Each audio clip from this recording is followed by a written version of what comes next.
Oh, they have to do it on mission.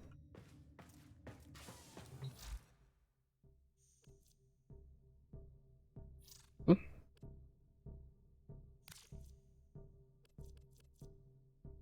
I'm just gonna assume I have to do it.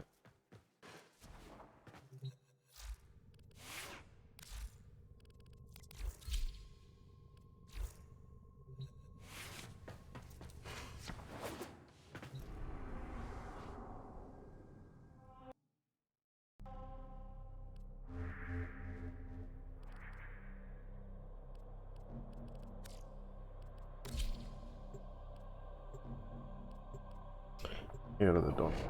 Yeah. Take the stuff.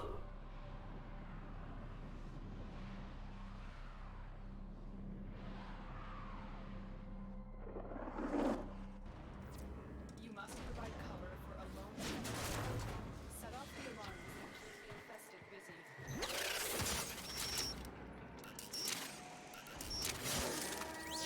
The infested are releasing toxic spores into the area. The emergency life support I'm delivering.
think you get more rubble when you break them with mindset.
I like how Kuro's like teleport doesn't really work on flying targets, but landslide does.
Yeah, there's no way this build would work in like non-solo play. Because most of these mobs would die before they even touch the petrification path.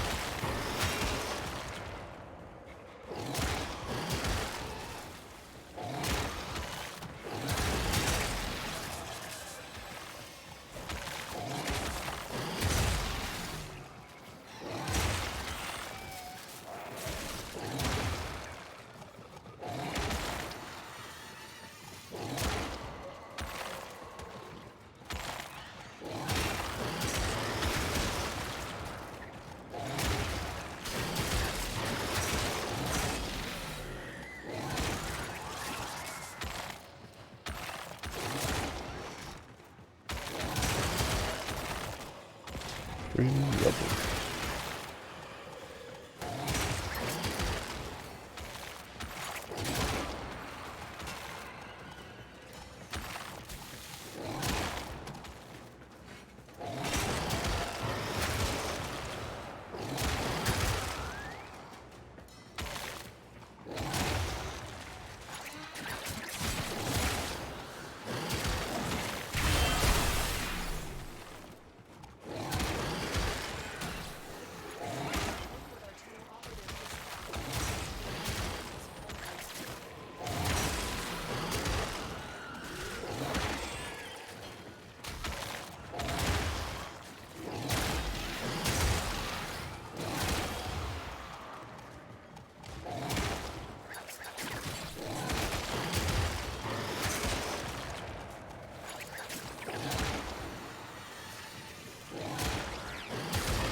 lady, hello.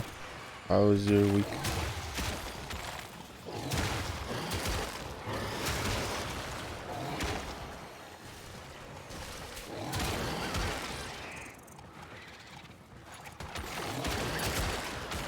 Me? Too hot, too humid.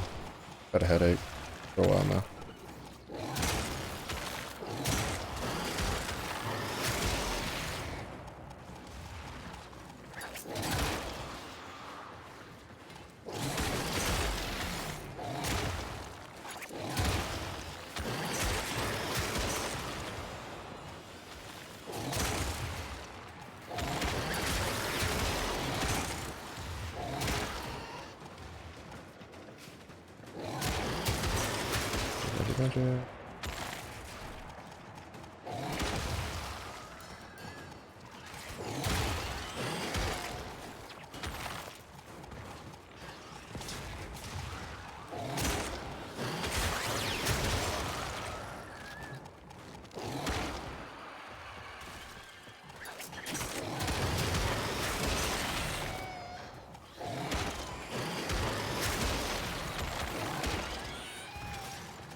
I'm kind of glad that I can't do this build on like too many like missions because I'd probably break my side mouse button with how much I have to push.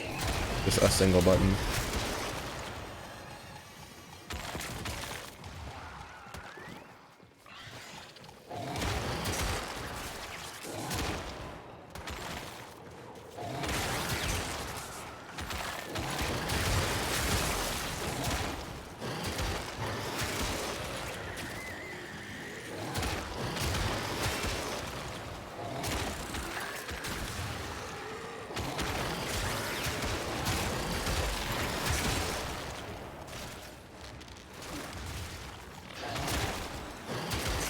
I'd like drag me up and over something. I was like, how did I get knocked down? I got dragged up into the air.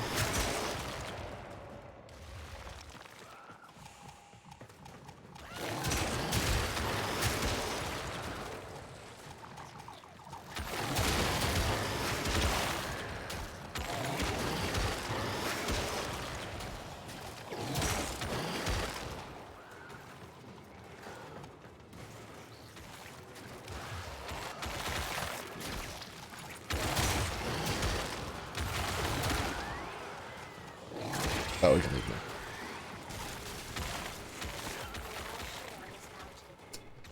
Bro, I just want a split chamber.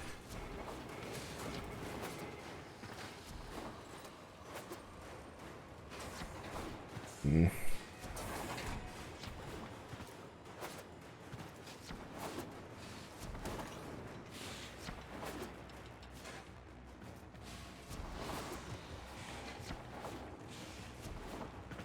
I think I need to look into like a Rumble build.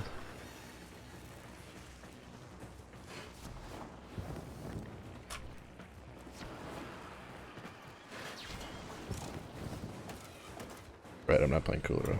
I can't teleport. Oops.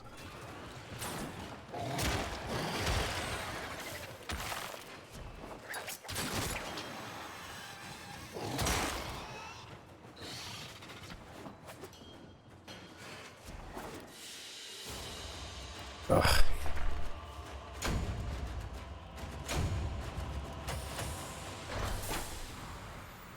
Oh, I could buy the two ones. Ooh.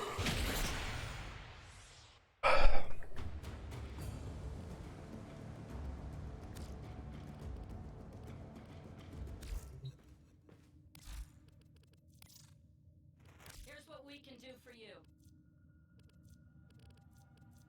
Mm-hmm.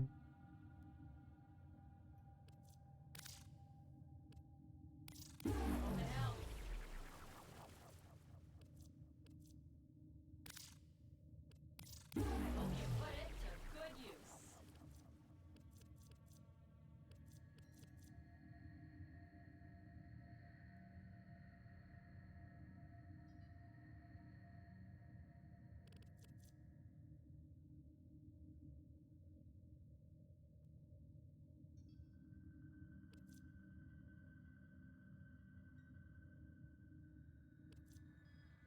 Hmm.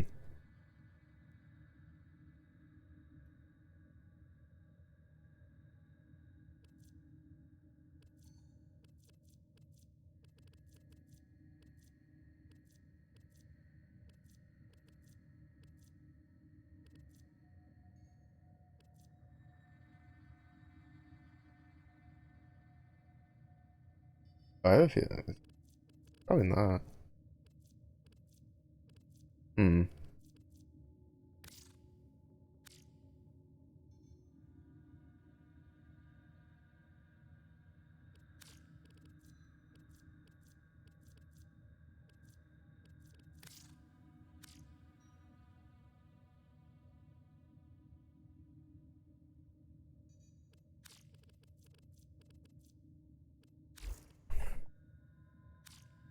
Oh, I forgot to do an email while I was on the mission.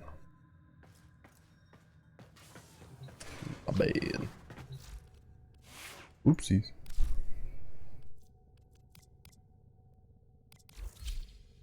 Right, I was gonna change up this build. One second.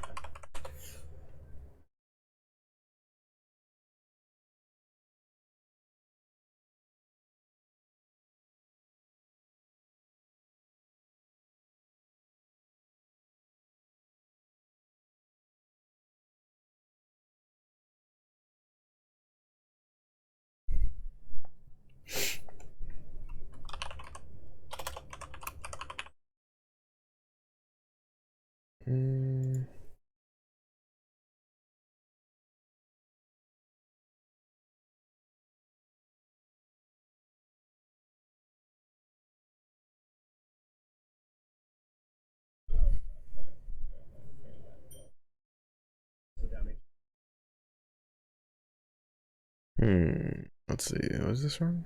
Oh.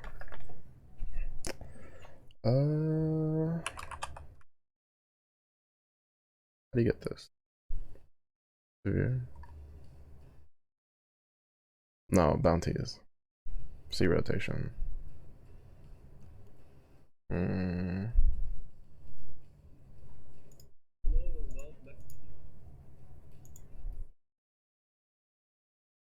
What's this thing? Oh, armor and abilities. Oh shit, that's really good.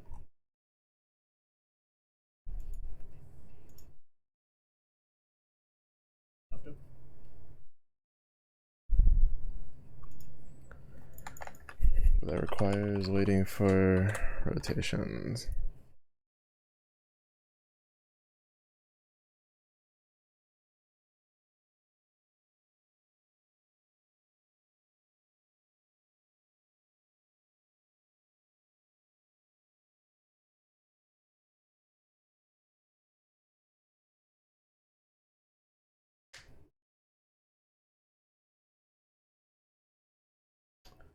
Okay.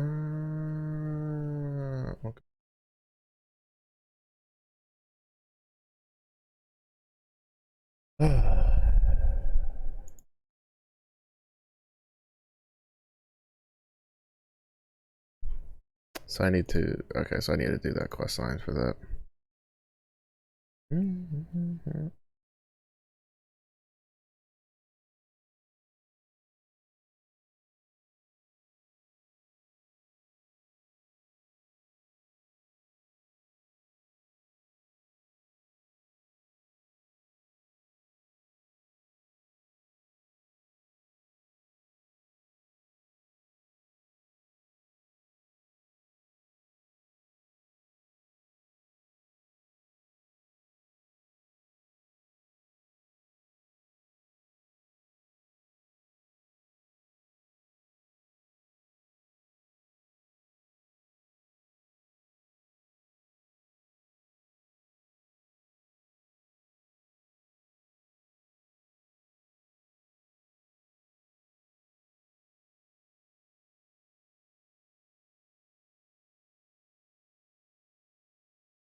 Hmm.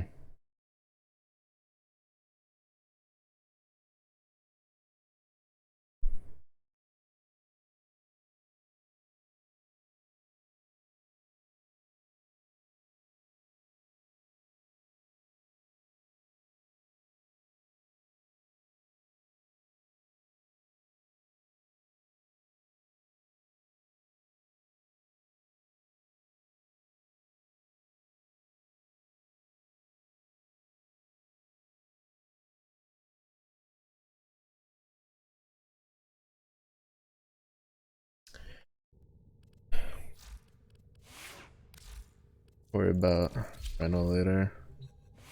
Rhino kind of needs a lot of stuff to work. As good as like some of the other frames I have on deck. Wait, they should be rotating soon. Back to cold, yeah. Oh well. Um.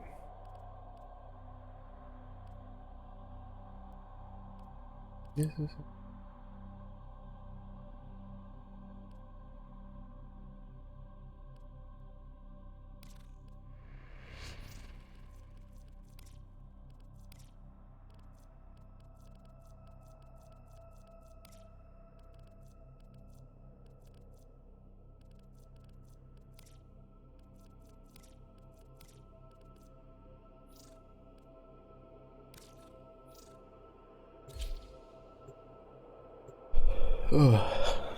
I can already feel it. I'm about to consume my rare blueprint luck. Grinding for void traces again.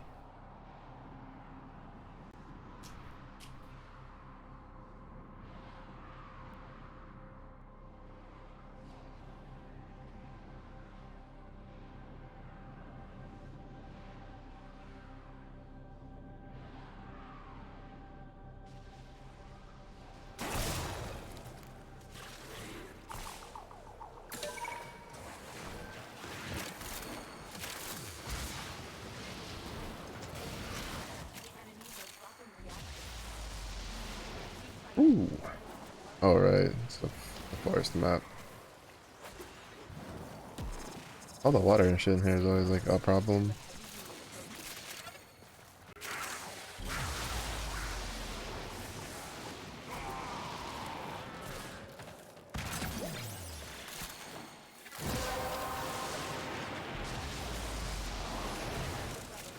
There's a guy who's just murdering everything.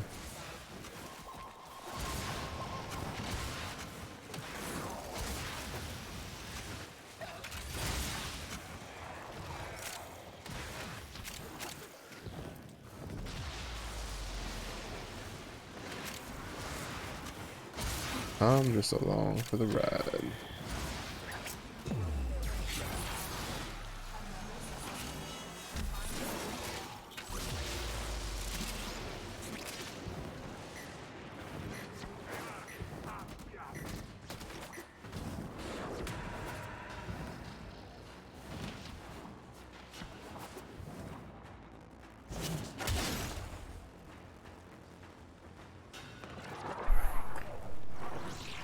Oh, new manga hype. Everybody used to buy manga. I had no buddy for that.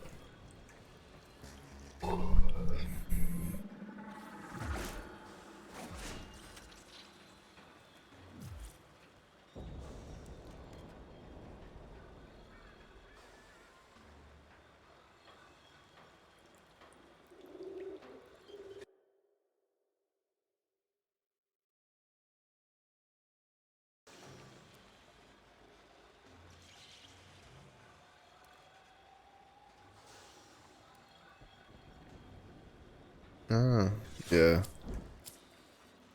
Manga do take up a lot of space. I'll just take the Forma. Yeah, for the rest of these.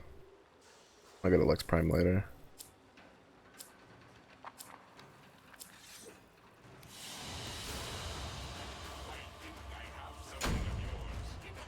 Oh, he does steal void traces. But he took like 2. I hate the Lich system. They need to like change that. That shit's so annoying.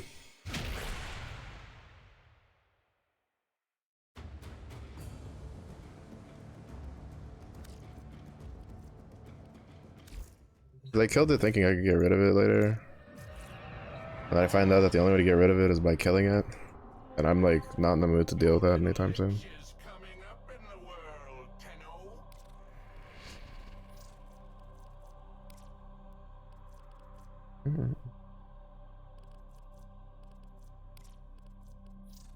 I'll do this to like 10. I'll just burn the other ones.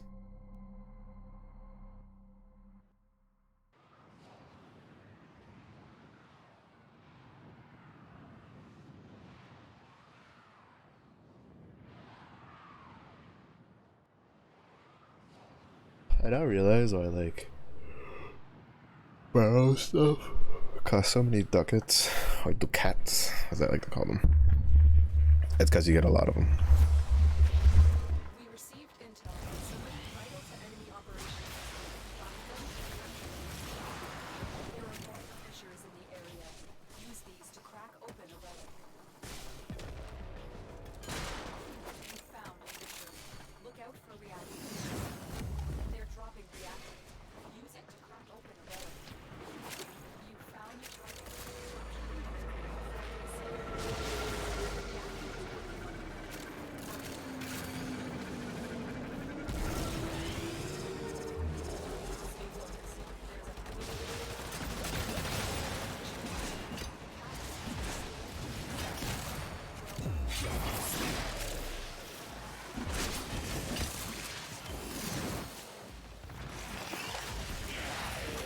Did I miss any back here?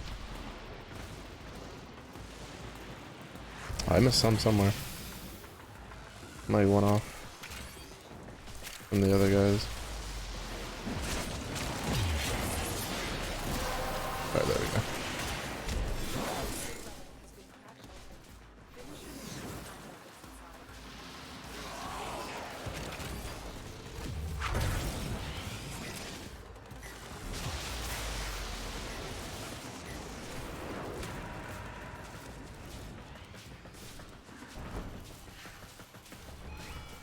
Bro, that vault speed boost is no fucking joke.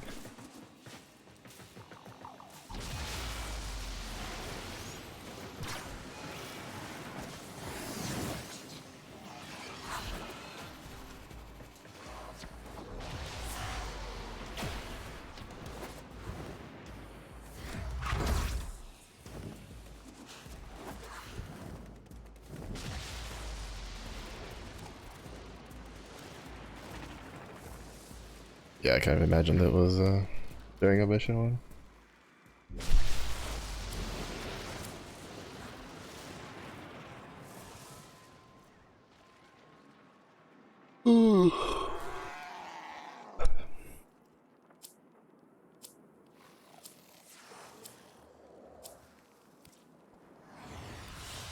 That's not fast enough. Joe did. I think it.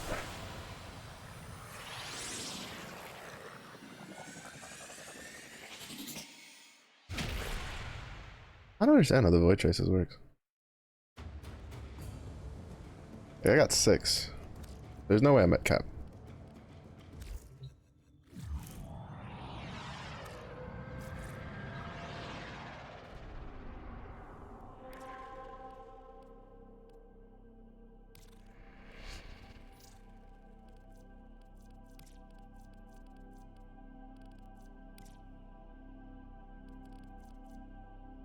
Oh, okay, Primus. Oh, no, no.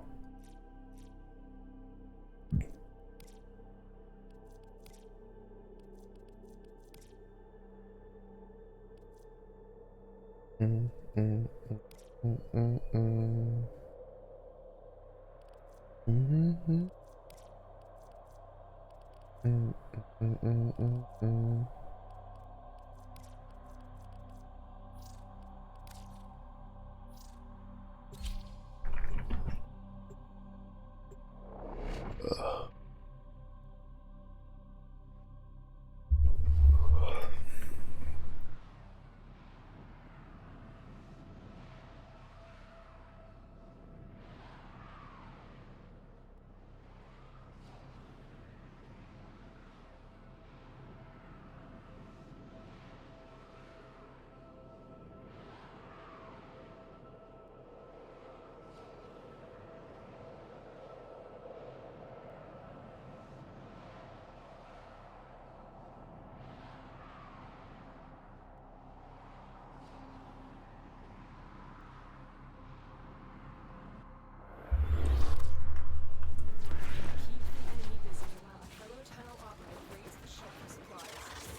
missed that crossfire elimination one. That one was so fast to get it done.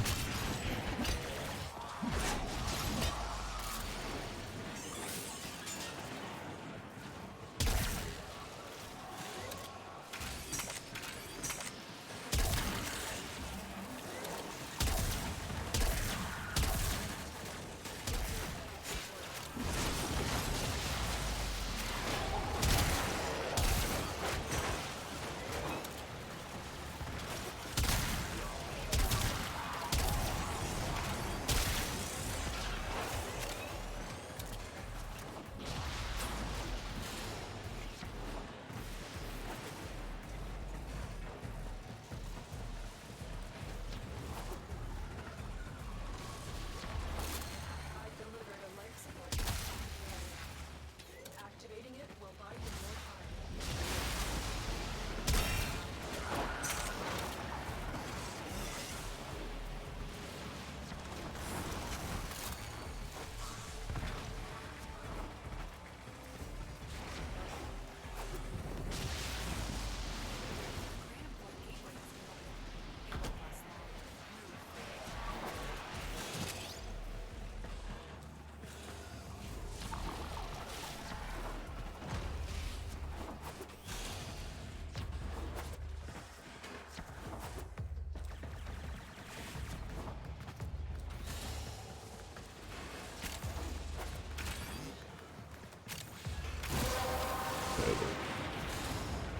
That's it. You've opened the battle. Finish your mission and we'll take a look inside.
Be gone.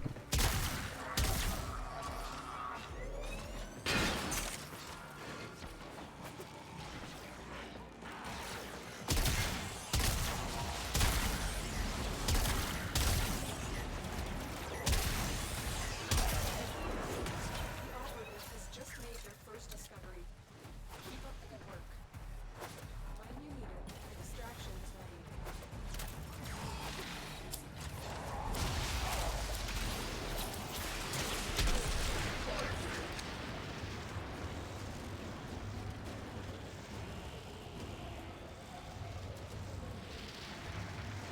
May as well start collecting the Garuda Prime stuff. I don't know what I'll make her, but say.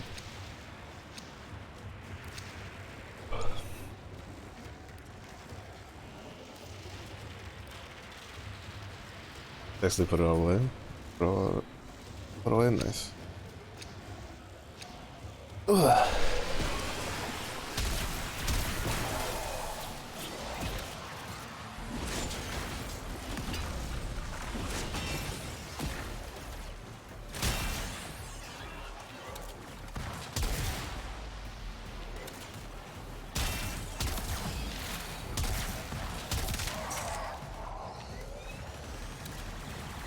Yeah, I have boxes filled with all like my books and stuff in there.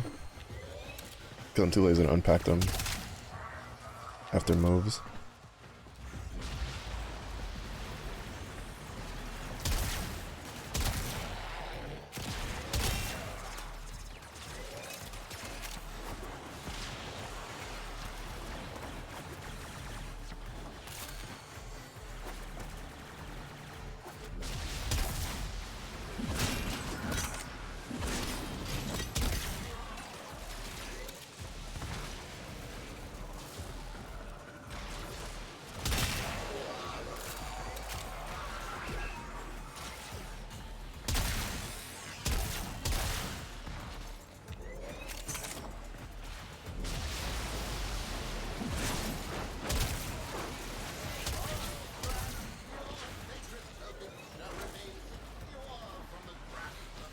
Where are you, fucker?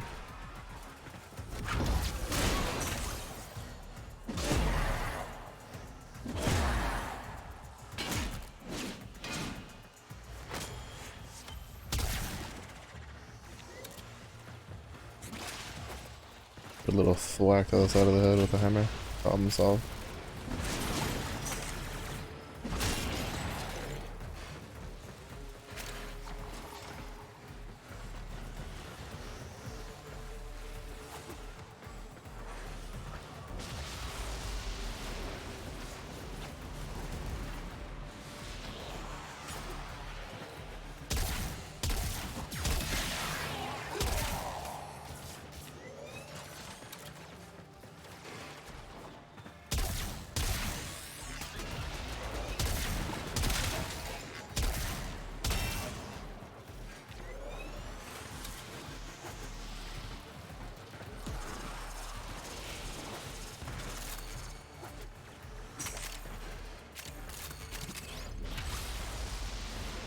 Put up all them resources.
Wait, did I break his?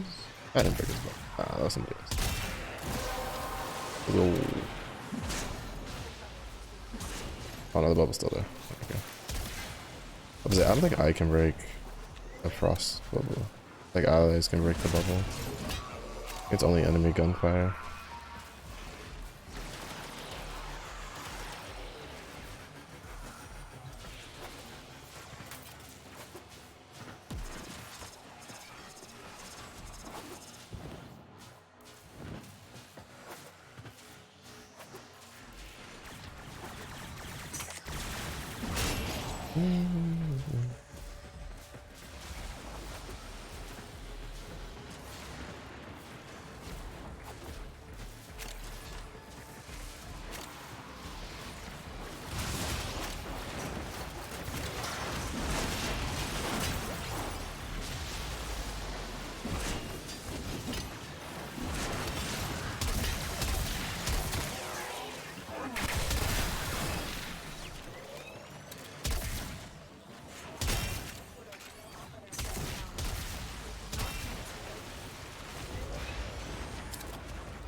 Don't mind if I do.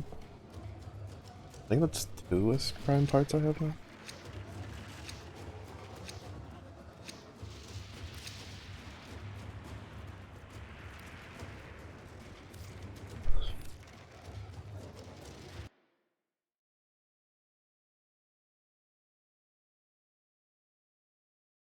Mm.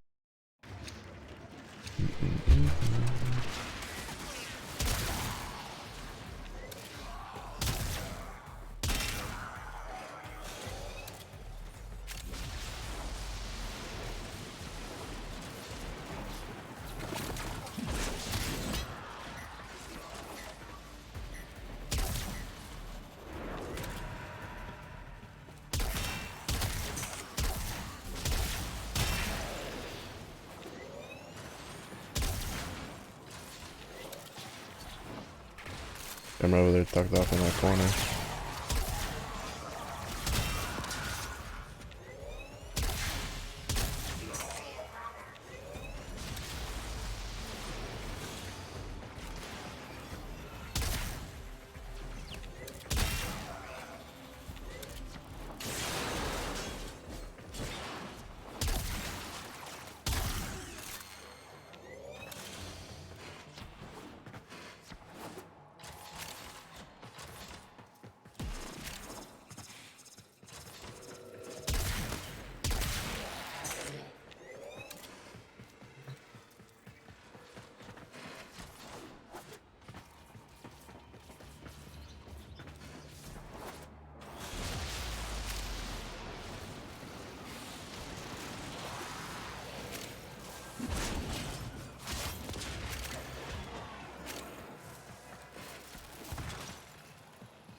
Like 2 shots went through that fucking dude's model.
I really need Spirit Chamber to drop on one of my runs for SY. There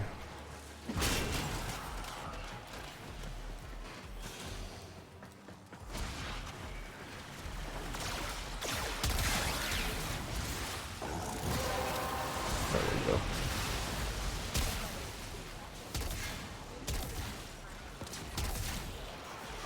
No, I just need a minute and a half, and then be good.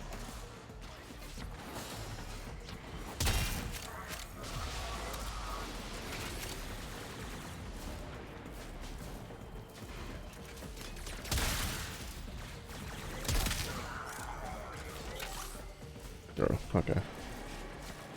Yeah, 'cause it's like right there.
We'll all share in this bounty. Hold out as long as you can.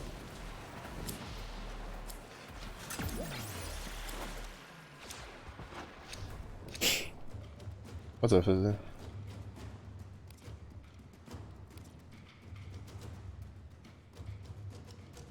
How'd the rest of Apex go?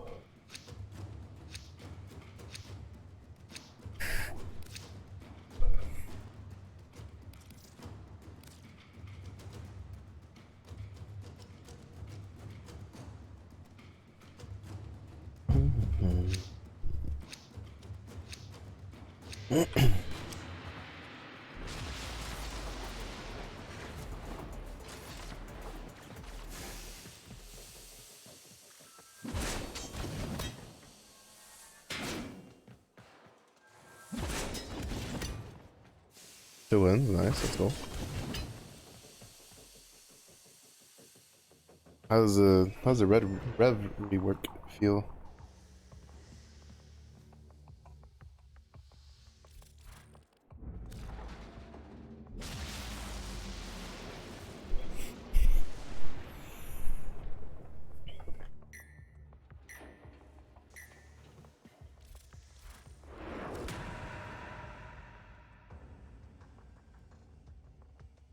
I like how we both in sync hit that meditate emo without like any sort of communication. Another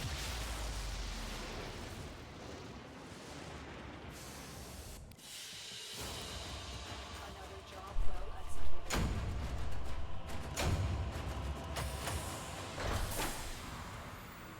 I think I have 2 Wisp Prime parts now. Yep, but too stinky around those. It's alright, there's a typical fine tuning you can use. I don't know how I feel about the leap, to be honest.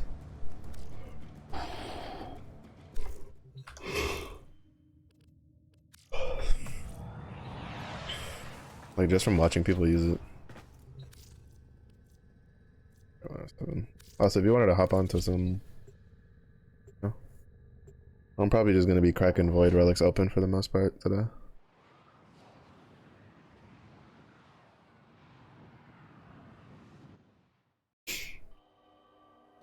Trying to see if I can get this damn Rhino blueprint. Can't ever be sure what I'll troll up. The Prime Vanguard, the pride of Empire, and the end of it. Hell of a thing. Why does PK have Disruptor? Because none of the shotguns can compete with any of the SMGs. And it's either buff their numbers to be really broken or a Disruptor on a PK. I guess. I mean, it's better than hammer points. Let's be honest.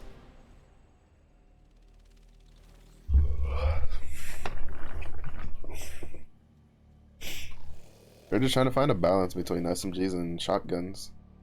Because generally, one is usually way stronger in close combat than the other one is. Over the past like 3 seasons, it's been SMGs. Because they went a little too crazy with the shotgun nerfs.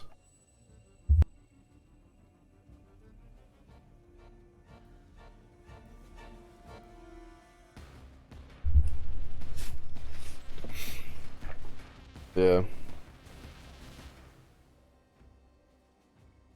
I mean, I don't feel like disruptors is that big of a deal, specifically just because like you can Well, like how many times have we cracked people and we couldn't kill them because of third parties or whatever? I feel like hammer points is worse because once you crack them, like hammer points, like would you just fucking delete somebody. Like they don't even have a chance to play the game after that shield gets cracked. Like I honestly think that disruptors on it like doesn't really change PK's playstyle at all. But now you crack them in 1.5 shots instead of like 1 shot, like big whoop. Or like 1 shot if it's like really really good. Because realistically, with a center of mass body shot, you're dealing usually about like 80 damage. You're not gonna be dealing much more than that. So with disruptors, you're dealing with like 120. I don't know how much the disruptor damage amp is. Which I mean, on blue shields is still like you still haven't cracked them on blue shields. Like, I think it just feels like crazy, but I don't really think it's like that big of a huge change for the PK. Like, it'll make it easier to chew through purple and red shields, which is kind of the problem with shotguns. The SMGs, you can with like even a blue mag on like an R9 or a car, you can blast somebody in red armor down really quickly. I don't know now they took a bullet out for the R9, but I don't think it's really that big of a deal per se.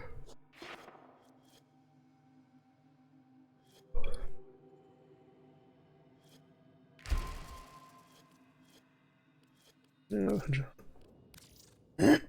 another 100,000 for that. Our rifle is still funny. I mean, as long as it's not like the beam, I don't really care. It seems like it seems even more of like a mini Kraber than an amped Sentinel does, though. So that's probably gonna be a pain in the ass to deal with.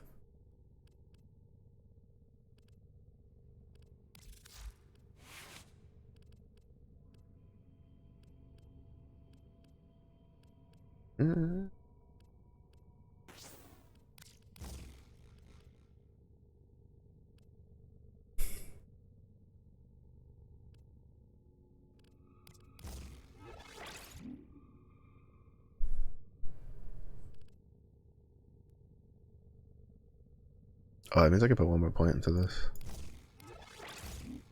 Oh no, it'll round up to 6. Never mind. I thought it was at 9. At 10. I mean, I can still put 1 more point into that.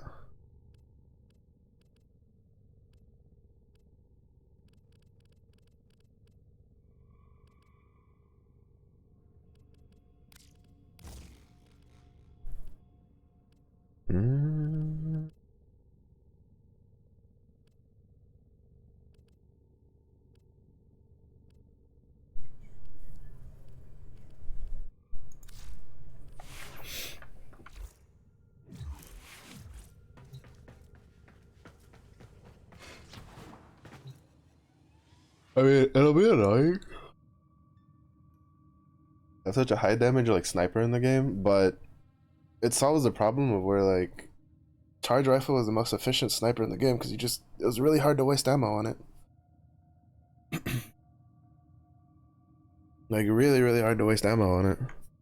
I need to go radiant it.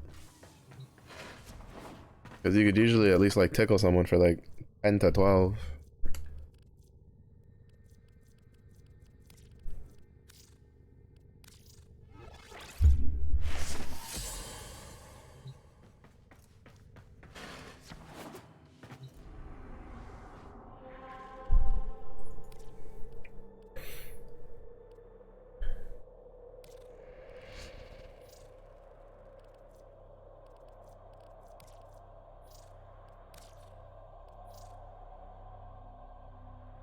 Oh, I forgot to check what the mission was.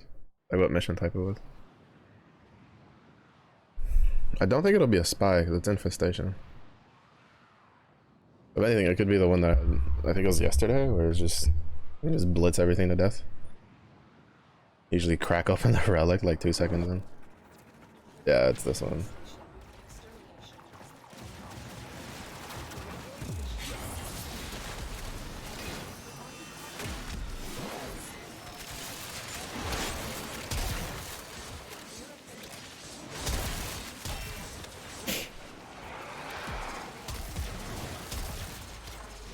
I don't understand why this one gives you so much fucking coolant, like, so quickly.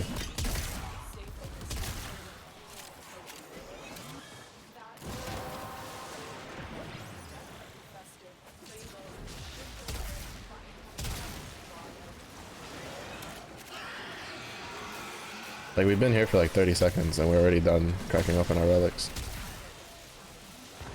I'm still detected along with the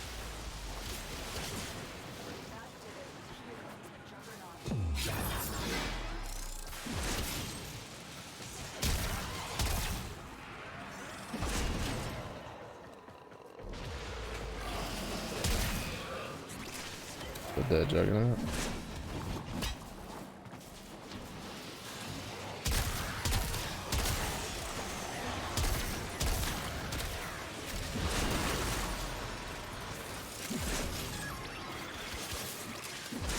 Oh, he's got a MOA built.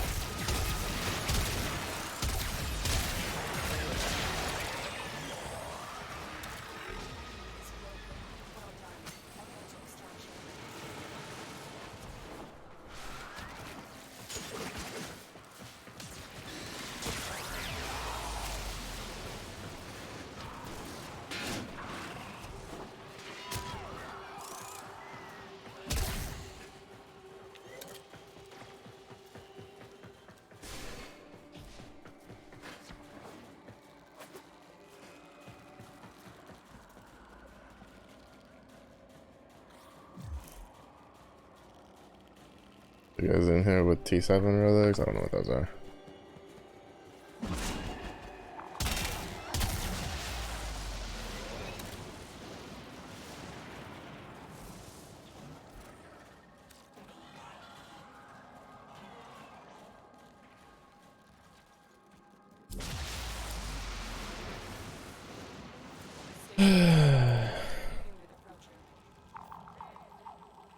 Oh, fuck it, I'll just take this. I'm never gonna build it, but I'll just take it. It's so annoying.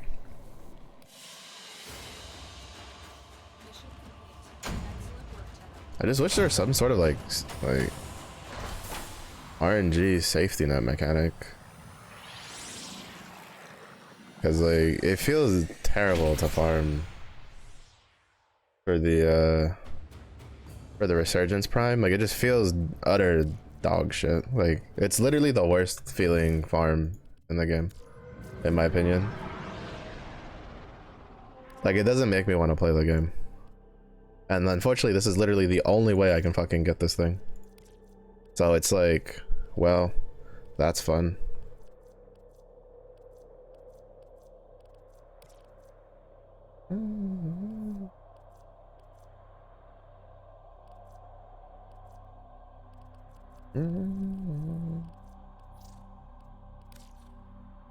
So I'm just sitting here like twiddling my thumbs like, man, such a great farm. Like, don't get me wrong, the fact that you can buy it with Aya is nice. I just wish you could also fucking get it just normally.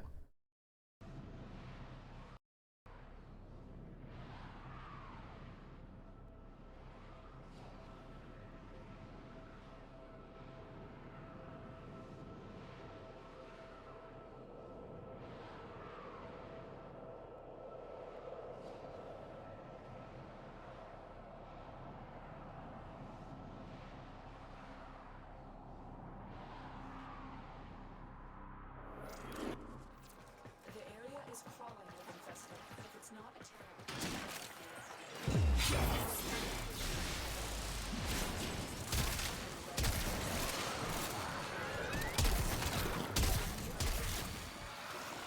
Whatever. I think I'm just gonna like run my like stuff until I'm like out of Aya, and then I'll just go farm, do the capture missions, farm some more Aya and shit.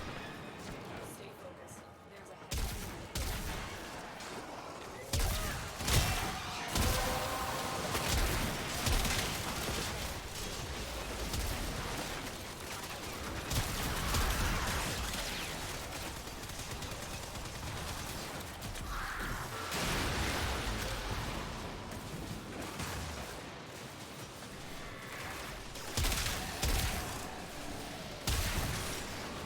heavy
Might as well since he's in rotation. I feel like you should just always at least collect the blueprints for all the prime stuff, because if they ever buff a character, you'll have them and just make them.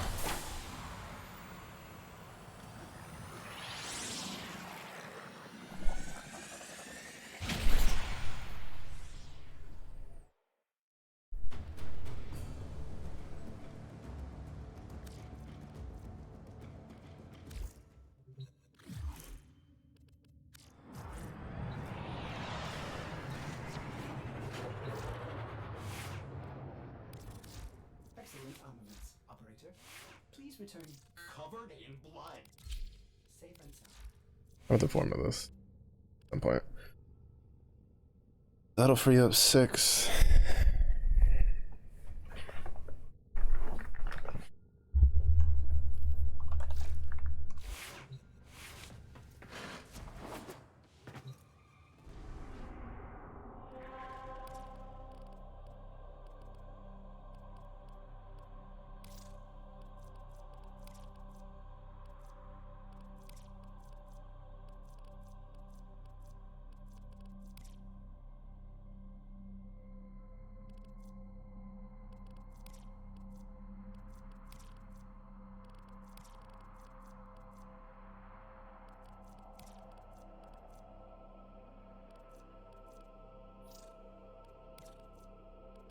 Yeah. It's hard to get excited for prime weapons though. Because it's just like any of them that catch my attention, it's like, oh, mastery 14. Oh, mastery 13. Oh, mastery 12. I'm just sitting here like, well, shit. Let's clear it out.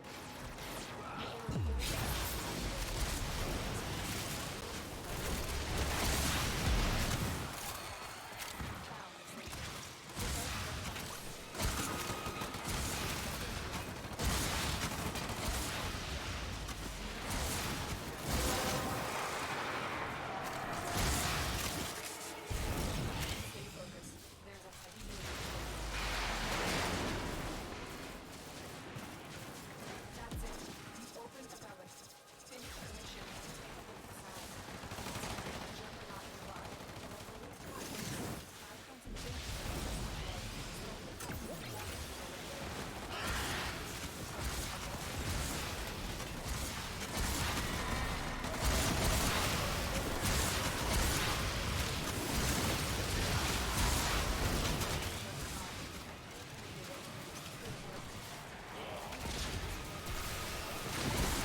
It takes longer to get to the like the extraction point than it does to actually complete the mission.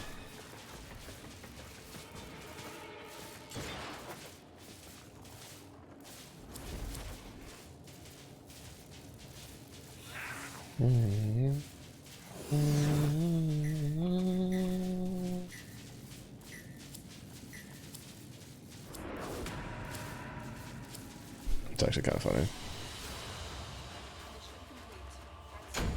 We were a full minute faster this time too. Holy shit. Are they open up the radio?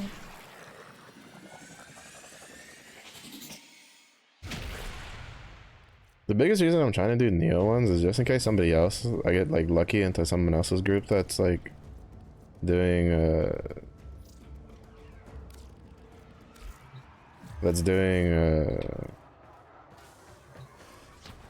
R1 relic, and hopefully, and just hoping that, oh no, I need one more. One or two more. And hoping that like I get the blueprint off of that.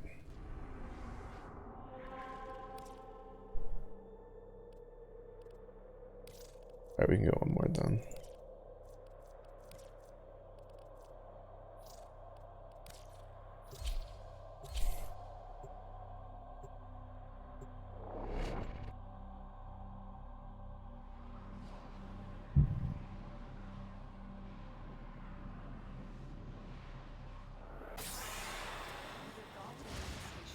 Extermination is the only option. Watch out. I'm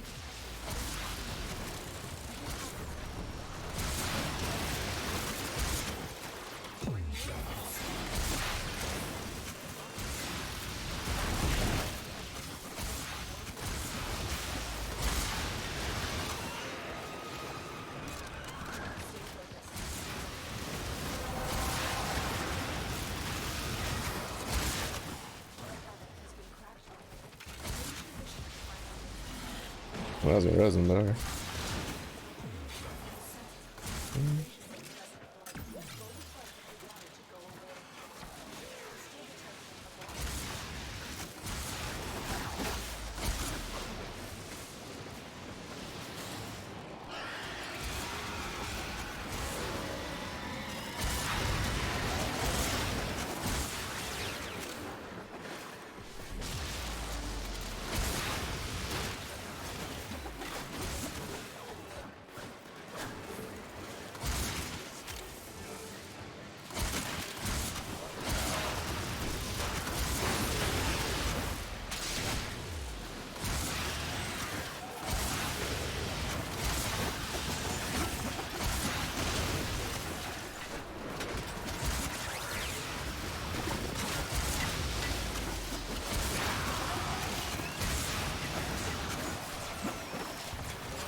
Another successful mission.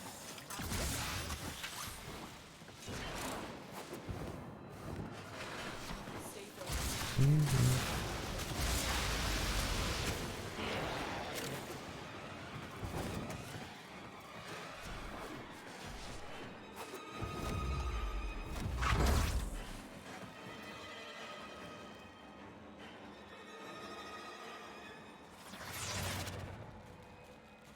At the seed.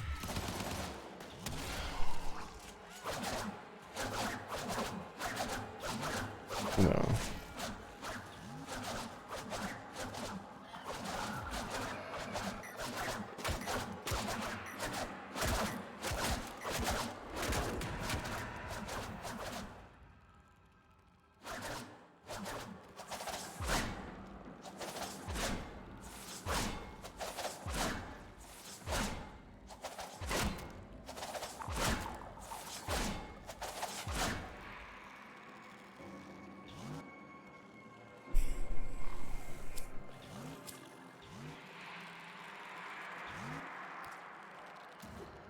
I'll grab that to hold on to it.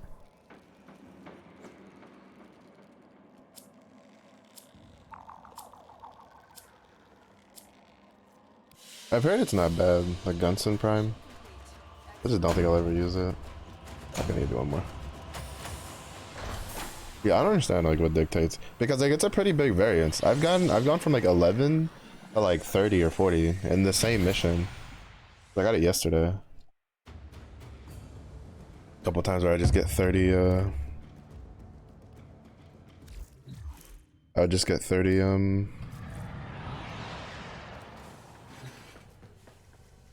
30 void traces from a run. Okay, so I don't think I'll be awake by the time that's done, but if I am, then I can have the Amprex rolling today. But all I'm missing is that.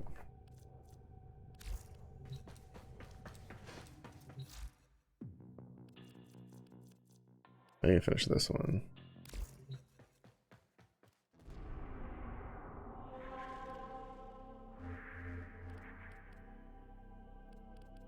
Oh, bro. I really just hate the way the cold hot cycle timing is for Orb Valus. It's just so dumb.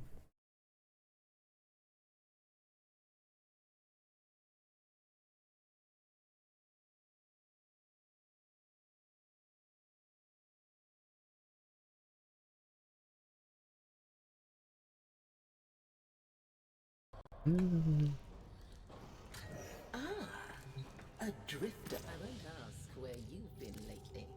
I can tell from the dust on your boots. Shit. Alright.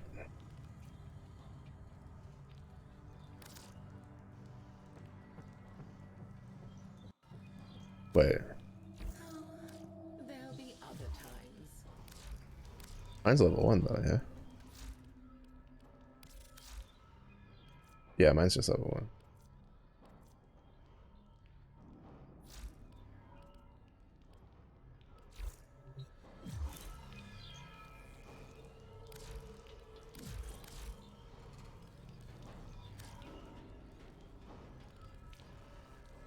Yeah, so it shows me what it's at. Rhino, maybe a Rhino. I should be able to do it.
I can always tell it's like I think it's my CPU kind of like bottlenecking me a decent amount.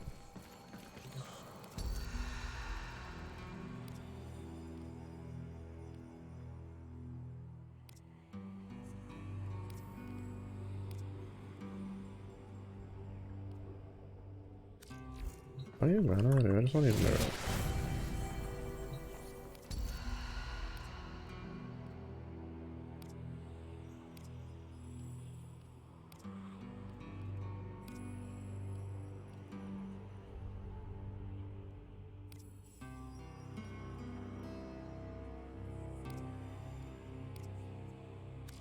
To be honest, the answer is like neither, but Overguard. Oh, these. The ones you can get from, Oh, hey, nice.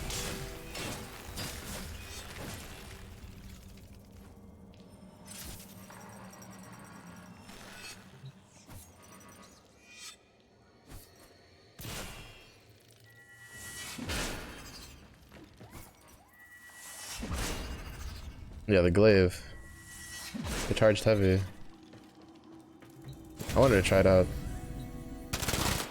You know, kind of try before you buy kind of thing.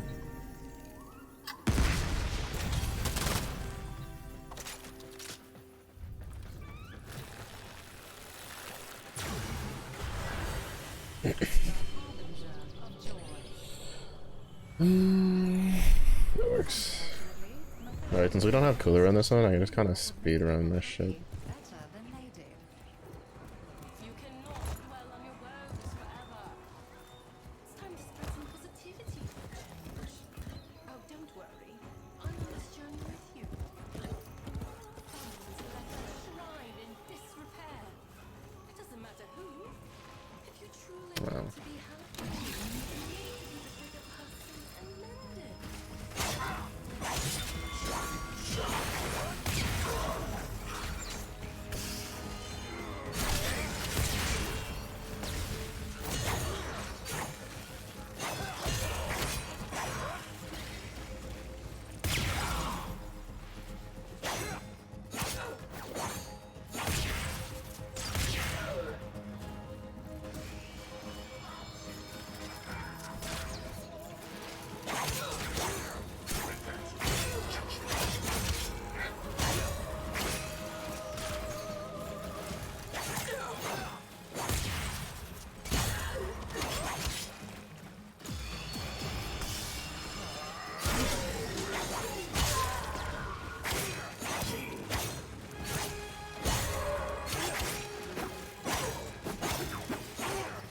think I'm gonna unlock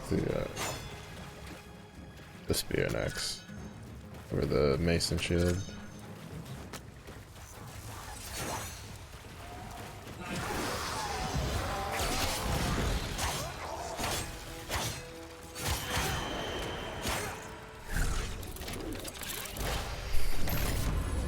If I ever get around to it, because the problem is every time I'm like, alright, I'll just do this instead. Like I'm gonna unlock a weapon. I get a shop either full of stuff that I need to buy for the week, or the arcane is something that's like worth having. Like the arcane reaper. From the truth. Nothing but joy, my friend.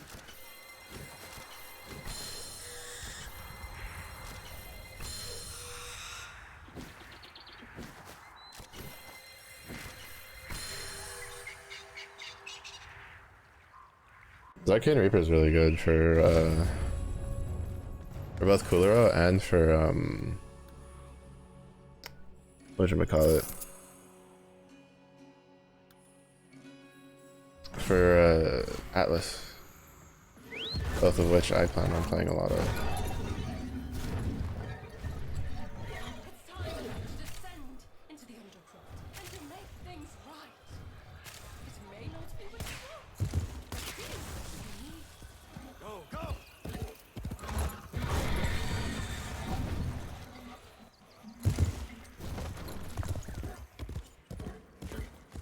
Let's see if there...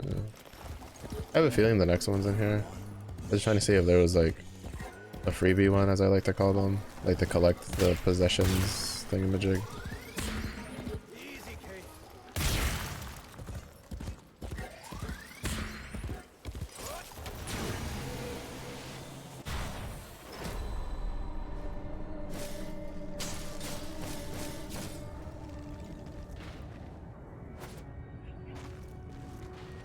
Oh, this one has iron shrapnel though, so we're fine. I can cast it first. Rhino charge, then cast it when it's like a stronger one.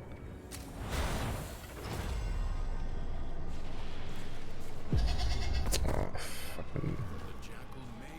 Wait, it cleared my iron skin going into it. What?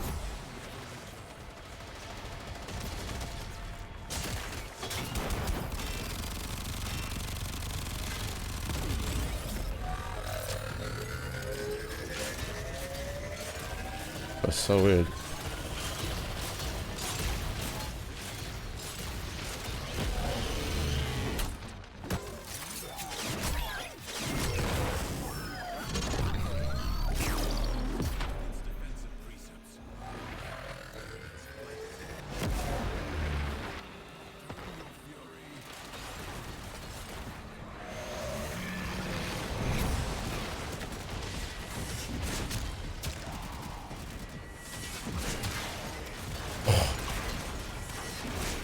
It feels so cool.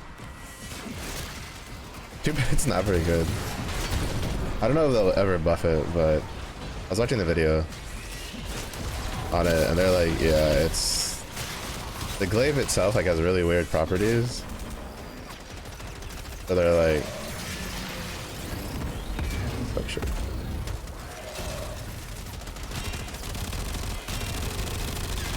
That doesn't scale the way that it's like expected to scale.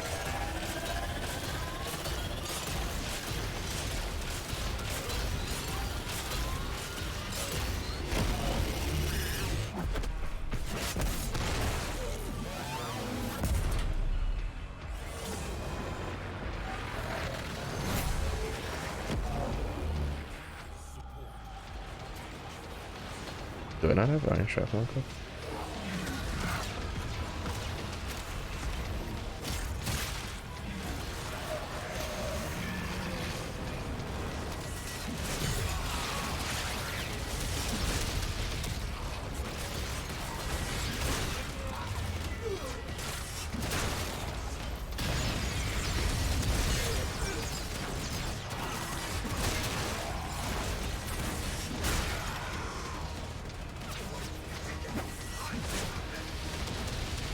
Pretty fun to use though, look at that.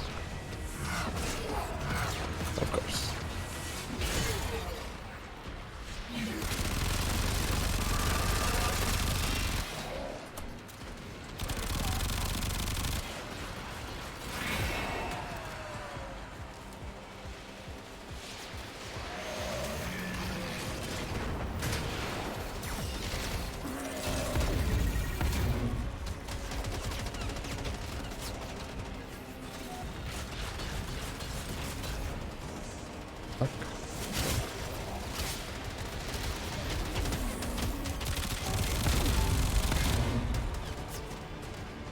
Alright, that almost killed me. By almost killed me, I mean like it almost knocked me off the map.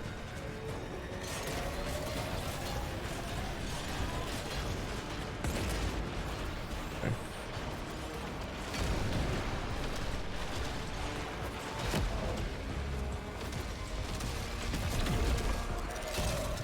The fact that it can just go into that like giant rotation shit for no reason.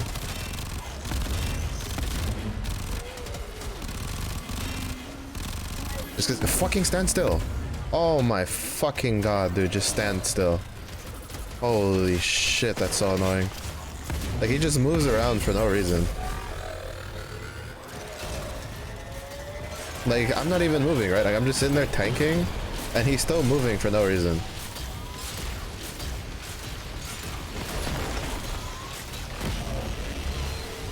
Like he's just moving like no reason necessary and he's like, I'm gonna shift my position a little bit. It's like, why? Fucking stand still. Jesus Christ.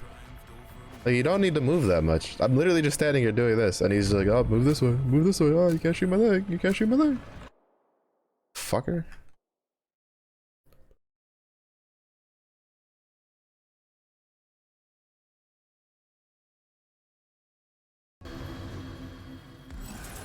Did not understand that you cannot bring happiness to the world.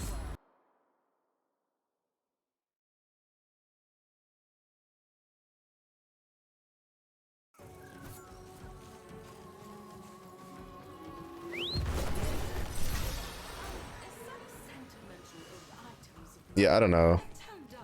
Like, I think Kulero is gonna push like Rhino out as like the like noob frame to build early.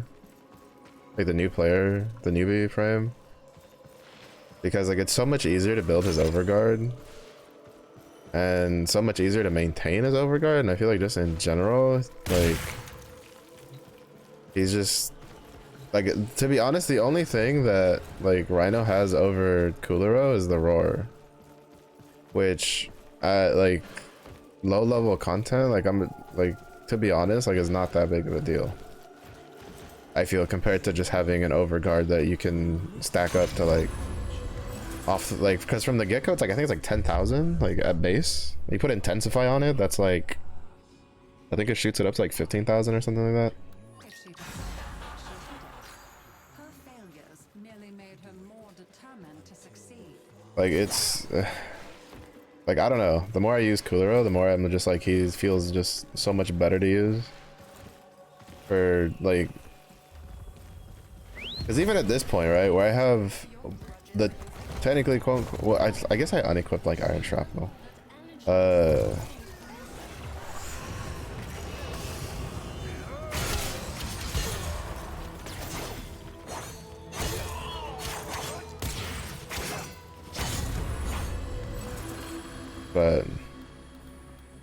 like it just doesn't feel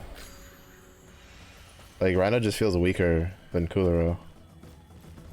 Even in a situation where technically Rhino should be better, because Kulero kind of sucks ass for the assassination one. If happiness required force, But because I can get like a 10-20,000 like overguard shield when I'm dealing with the ads, like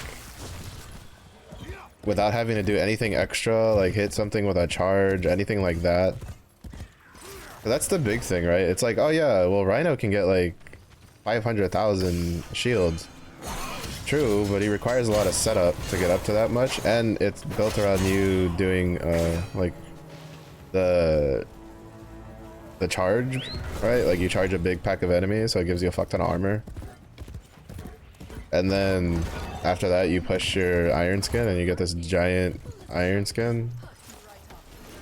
While Kulero, you literally just build ability strength and you hit his 2 and you're chilling. And like it obviously can't get as high, but like when you consider the fact that it's like Kulero is easier to get, faster to get in my opinion, depending on like your patience, because like, yeah, you could be like, oh well, you have to grind a lot of Duviri. You still have to grind all the materials. Even if you speedrun to a Rhino, like you still need the materials for that. So And to be honest, like I think if you actually speedrun to Rhino, there's no way you have enough materials for it. For the to build Rhino off the rip. Meanwhile, you can do Kulero. You do a couple of like the Kulero missions, which to be honest, all it requires you is just waiting for the rotation of the spirals, which I really don't think is all that bad. Because if anything, like some people think it's bad because it's like, oh well, you know, if the spiral is not up, then you can't get Kulero. But you can easily just do something else, right, for that hour, because it's every other spiral. It's not like, you know, it's not like, oh, there's like one spiral that Kulero's available. And that's not to mention that DE has already stated that they are considering like either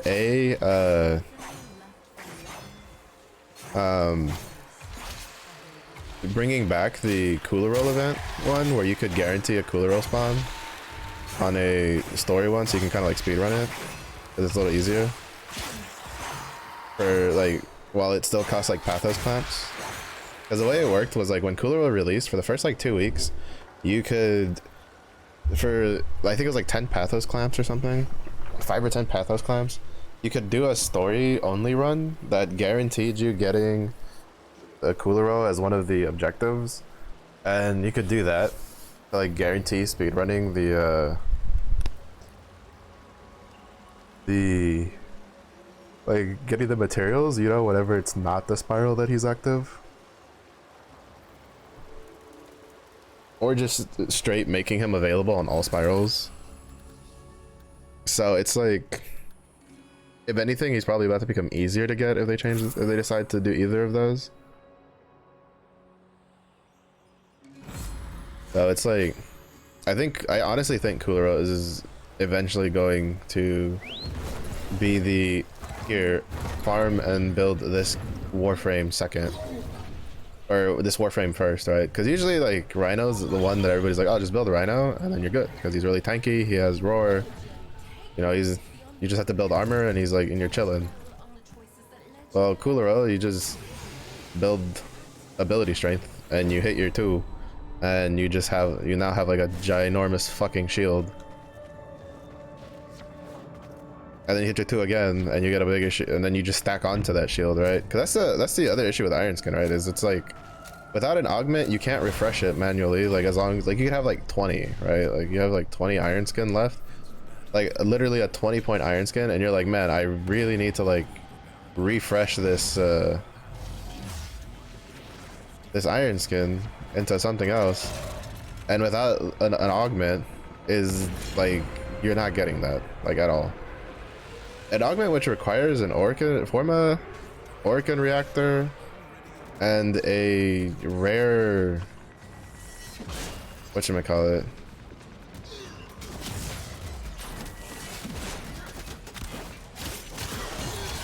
a rare prime blueprint part to get to, on top of farming a bunch of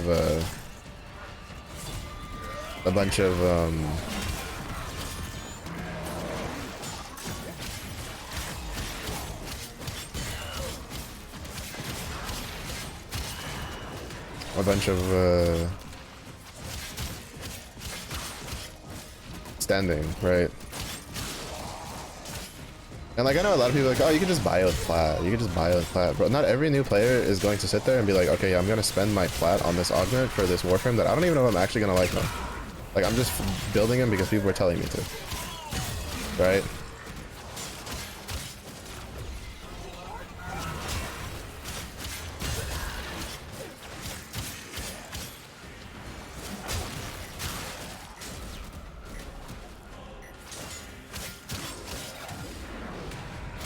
Like, if you could refresh his Ironskin, like in the way that, like even in the way that just like Frost works, where, you know, you hit his, with Frost with his augment, right? You hit his Avalanche. If the Avalanche would generate a bigger Overguard shield than what he has equipped, it overwrites the shield that he has, right? Which is fine. I wish it worked differently. I wish it worked more like Kulero's, where it's like, okay, you can have up to this much overguard, and then every time you push your avalanche, it'll stack up your overguard until you hit that level. Like, I definitely think that would be better, but when you consider when that augment was made versus like now, like it's probably was made like that just to be. It was probably just made to be like a kind of slightly better Iron Skin augment, but yeah.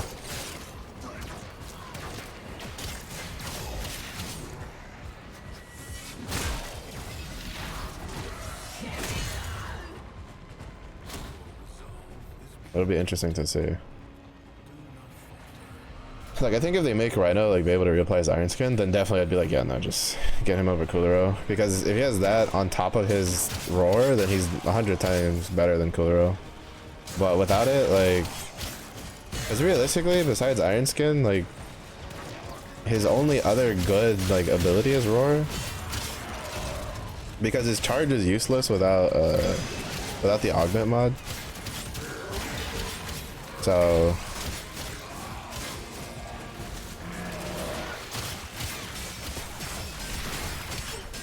you wouldn't even push that much as a low level player. His stomp is also kind of whatever without the augment mod. But I think I might do a reinforcing stomp build in the future. Also because I like pushing this funny button and watching everybody go nyar.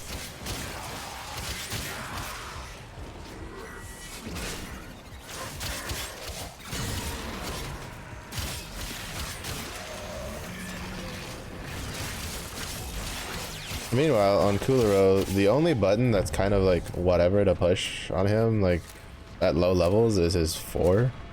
Like, it's kind of useful on defense objectives, like mobile defense and just defense and stuff like that. And survival, right? If you want to clear an area around you so you can kind of like boop the thing, it's alright. But like the rest of his kit's like just really good. He has a 1 that works as, if you tap it, does a teleport heavy swing. If you hold it, literally just teleports you to the target and then gives you a massive crit buff for like 10 seconds or some shit like that by default for melee attacks. Which, to be honest, as like a newer player, it felt, especially with Duviri, because you get Sun and Moon, right? It felt a lot easier to build a decent melee weapon than it did to build a decent like ranged weapon early on. Especially with Duviri, because Duviri gives you access to a lot of really good weapons early on. Which, if you farm for Kulero, you will passively generate Pathos clamps to then unlock the weapons. I.e., I think, to be honest, like after making like Azathane and Sampathies and stuff like that, I think you should just make the spear. I think the spear is probably like the best one. Because it's comparable to, it's literally straight up comparable to a prime polearm. The Guandao like prime. The stats are basically almost equal from what I understand. So it's like,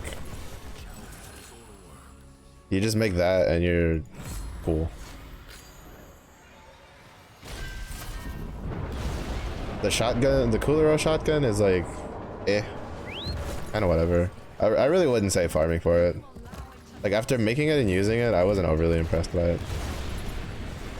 But then again, I haven't been impressed with any other shotguns yet. You know, take my shotgun judgment with a grain of rice. You know, with a grain of salt.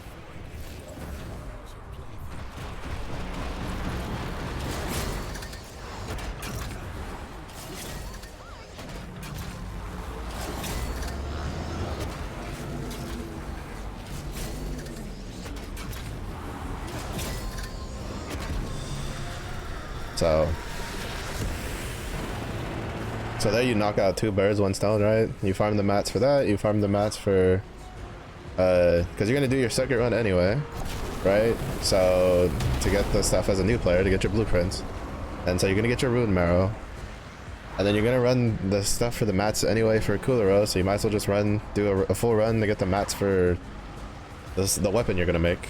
right?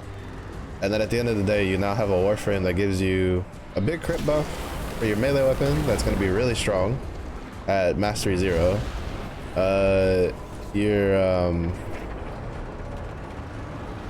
Your gives you, his 2 gives you a decent sized overguard shield and a heal, because that's the part people forget, is that it also heals you. But with the new overguard mechanic, like, it's pretty rare to be in a situation where you need to do the heal part of it.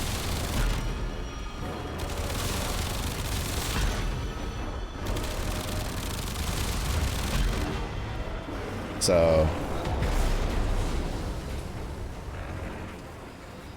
but you can still get this like up to 10,000. You know, I'm talking from like a new player perspective. For me, mine's at like 22,000 or some shit like that. Some stupid shit like that. It's not gonna stay there like very much because, you know, bullets damage. But I'd say it's easier to maintain than Rhinos.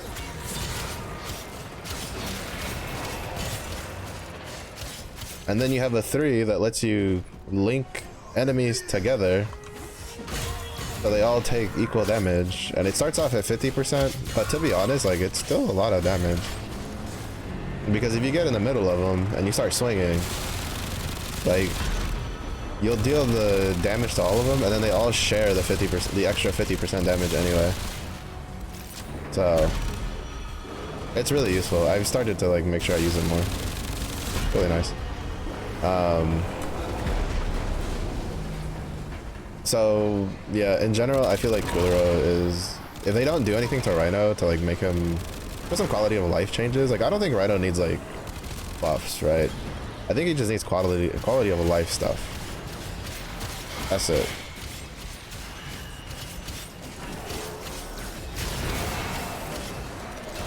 Like the ability to recast his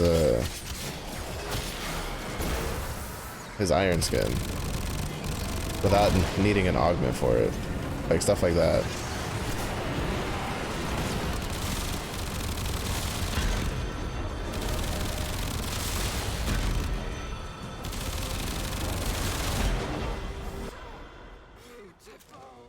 But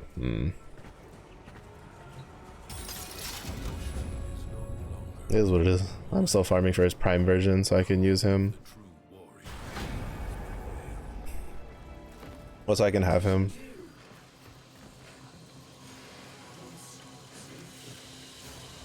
So Atlas is definitely not, like, on the flip side, like, you know, if someone asked me like would I tell somebody to build Atlas, I'd be like, if you really like him, yeah, sure. If not, no, don't fucking touch him. He feels really kind of not very good to use, to be honest. I have yet to run Atlas on a mission. Well, running Atlas like bare bones with no augments, well, it felt terrible. It felt like atrocious. Like it just felt so bad. Running him with the punchy augments like doesn't feel too bad. I need to look up a rumbled build to like try that out, see if that feels good to use.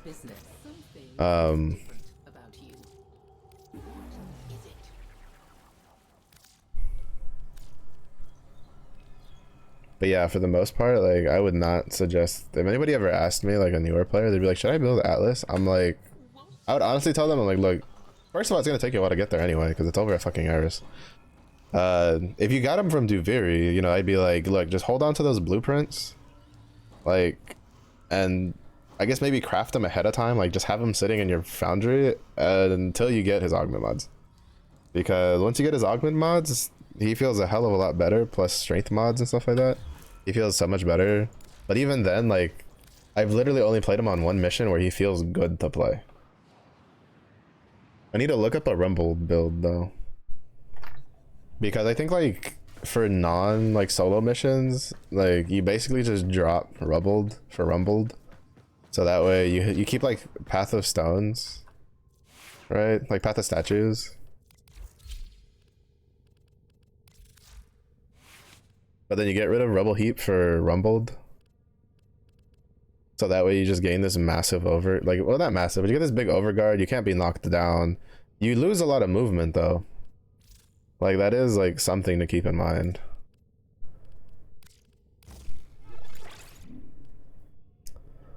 But do I use intensify? I do use intensify. I use that in blind. Alright, blind range. Intensify. Flow goes here. Path of statues. Rumbled. I think I put in a streamline. And then wait, do I use streamline? No, I just put in Augur Secrets. There we go, that's what it is. Augur Secrets and Gladiators. So. Boom.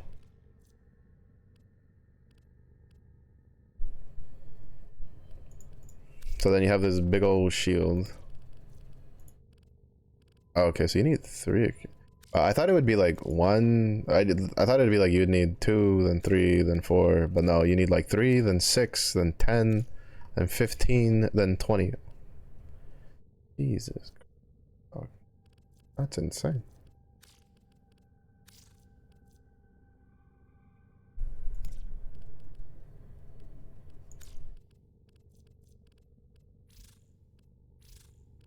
But yeah, basically just do this.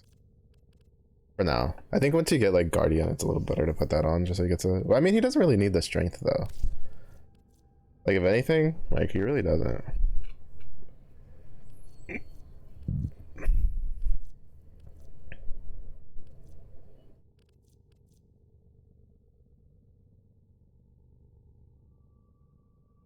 That's not bad.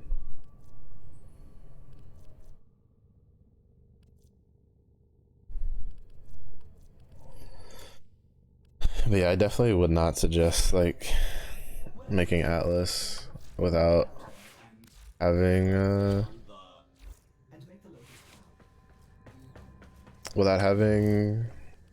his augment mods.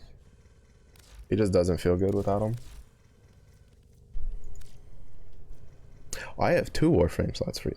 You know, I kept looking at the loadout page and I saw that it kept asking me to pay for buy a loadout, and I kept going like, oh, I guess I'm out of Warframe slots, and it's like, no, I have 2, because I got one from Nightwave, and then I have one that I hadn't used yet.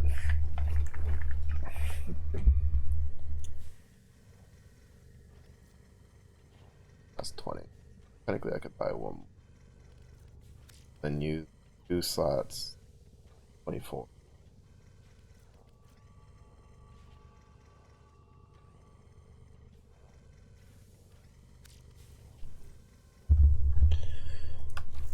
Yeah, and then we get Gara Prime at the end of the month. I have Korra Prime.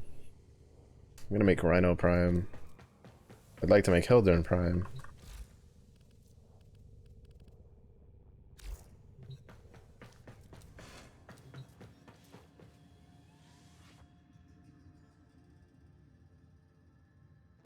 Minutes, I just spiraled over to I just changed the code.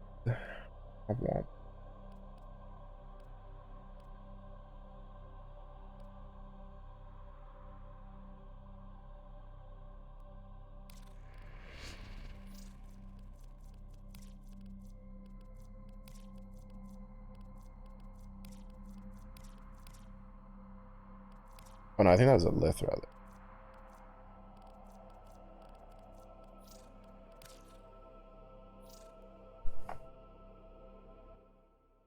Alright, this time for sure I just need 1 more mission, and then we get have enough Void Traces to radiant another Rhino apart. Oh, I need to remember to do. I need to do the Steel Meridian daily ones.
Toasty.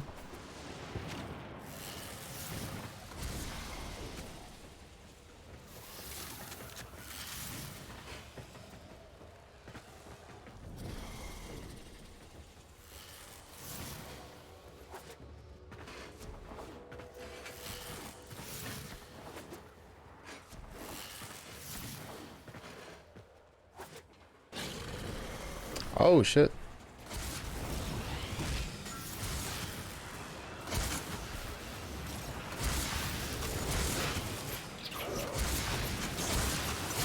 What the fuck?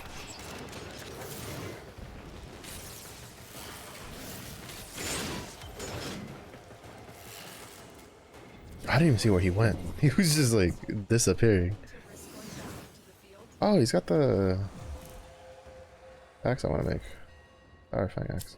I still kind of want to make it. Like a fine for it.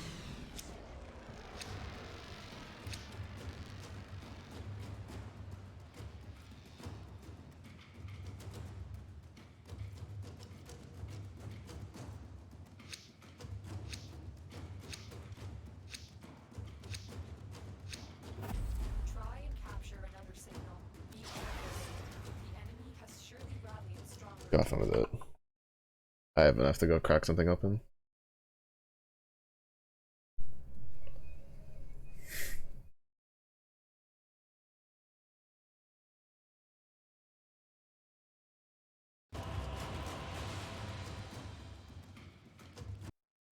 Look at all these dread blueprints.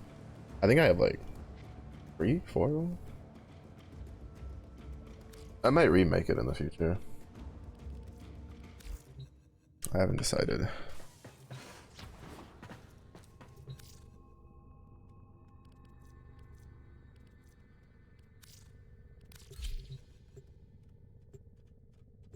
I think I'll go for like another hour and then I'll call it. I still kind of have a headache. And all these failed Rhino blueprint farms are being a little demoralizing. The Prime Vanguard, the pride of Empire. And the end. From memory to reality, quick as a bow shot.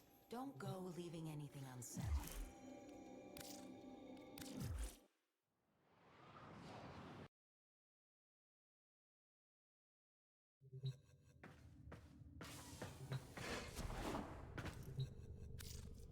After this, I think I'm just gonna go and just do some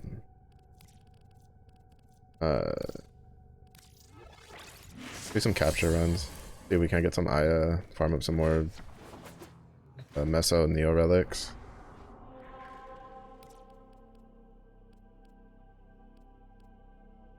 Oh, I was about to say, is that really the only?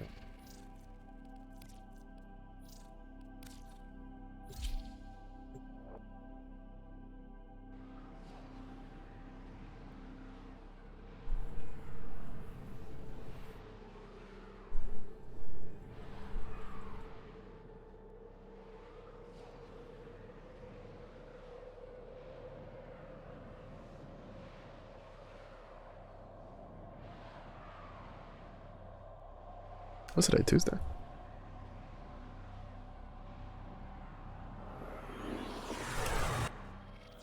This is a mobile defense mission. You must deliver payloads and defend a number of locations while I break into the network. Be prepared for heavy resistance.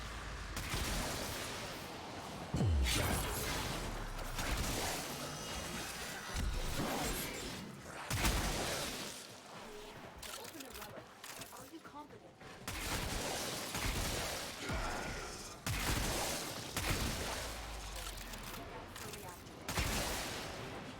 The only downside to doing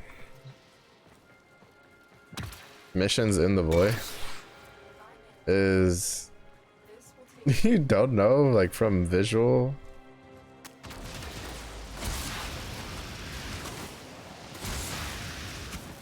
Like, unless you see them do that animation, you don't know from just visual effect if they're like a void thing or not.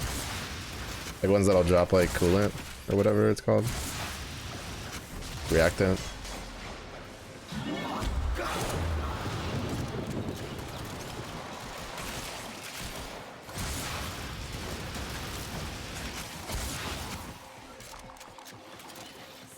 Because the default like appearance of the guys is the same as the ones from the void thing. Yeah, there's one back here.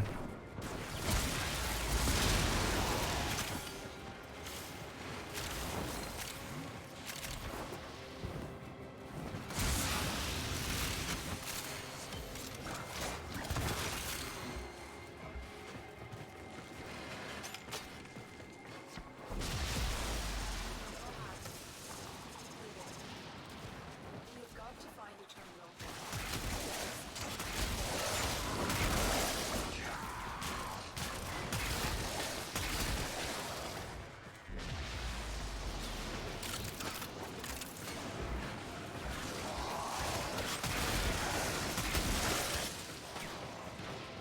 Location position. And defend our position.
Oh, there's Neza.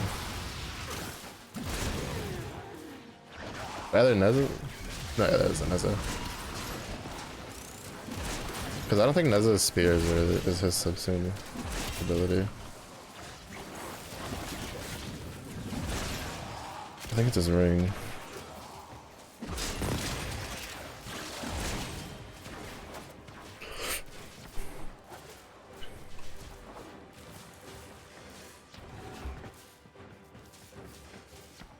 Terminal spotted. Upload me and prepare to defend.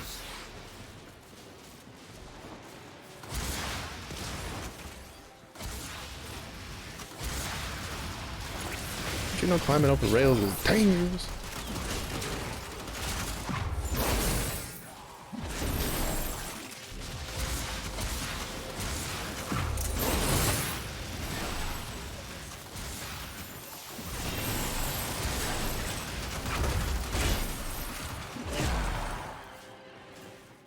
You guys, a nice little hallway like that.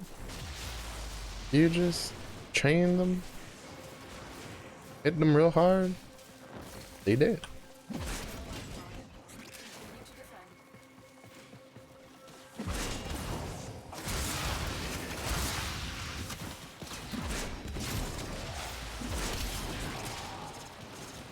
Also, I think Blast is just really good against him. It's just weird because like he just never.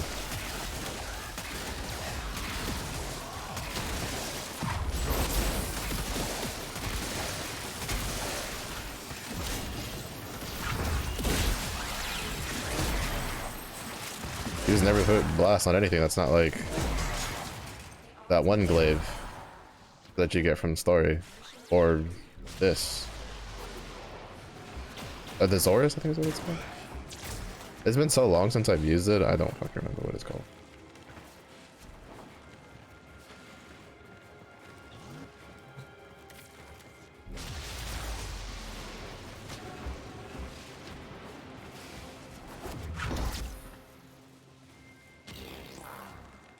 See what we get. Yeah, after this, I'm just gonna go run the Unco capture missions. And then call it good. Bro, did you take like 2 steps back? What is he doing?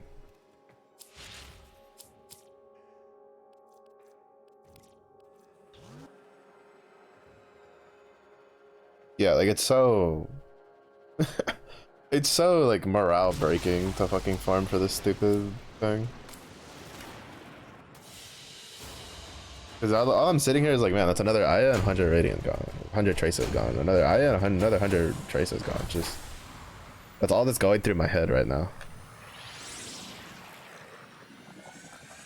I hope that I hope they change the system somehow. Make it not feel as like debilitating. Because I think the thought process behind it, right, is what they probably want is the idea is other people will buy it, other people will Radiant theirs, and then you hopefully luck out and get like at least like 2 if not a whole group of people with the relic that you're going for, so it kind of evens out in the end. But the reality of it is that, especially if it's a Warframe that's been brought back repeatedly, like people aren't gonna do that because they don't have a reason to. The only people like, to be honest, like I've always said it, I don't like the way the vaulting system is right now. I don't know what they will do to change it. I think at some point, like, what's probably gonna happen is they're probably gonna end up like doing like a Duviri rotation or something for it. Like if you don't want any of the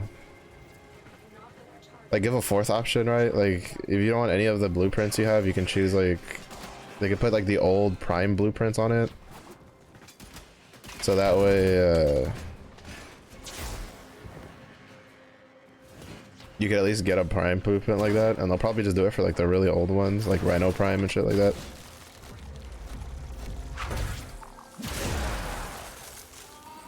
But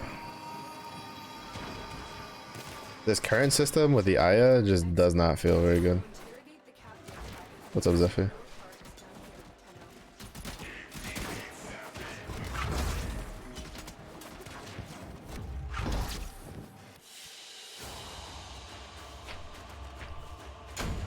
Just does not feel very good.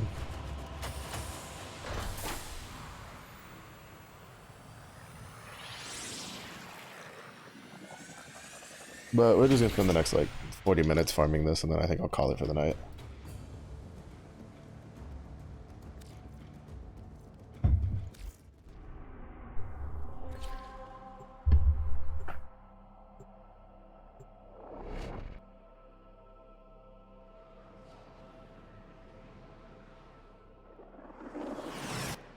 We received intel that somebody vital to enemy operations is here. Find them and capture them.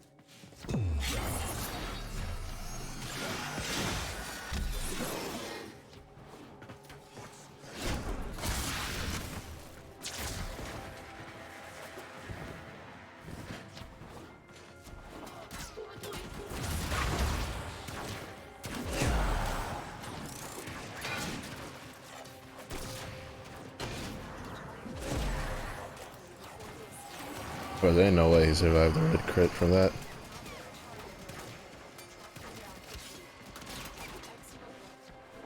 I still have a headache. Oh my god, damn it.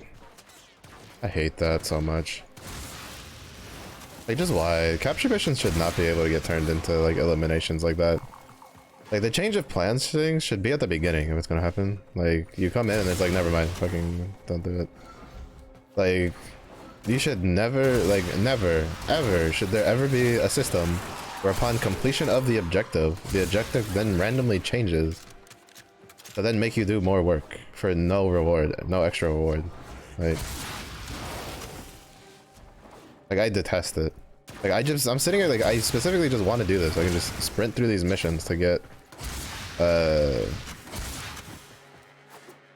like, you know, relics and try to see if I can get some Aya along the way. Like, I don't want to sit here having to fucking spend 3 times as long just because the game decided that it wants me to fucking kill another like 60 stuff, like, after already completing the objective. Like, actual worthless design. Like, why is that a thing? Yeah, I still have a headache. Still not really in the best moods, but I was gonna do some Warframe farming anyway, so I may as well have streamed. Even though Warframe is apparently out to just piss me off, so. I guess it's kind of nice that the PoE League is starting this weekend, because Warframe is like, the grind is getting to a certain point where I'm just like, bro, I am real sick and tired of your shit right now.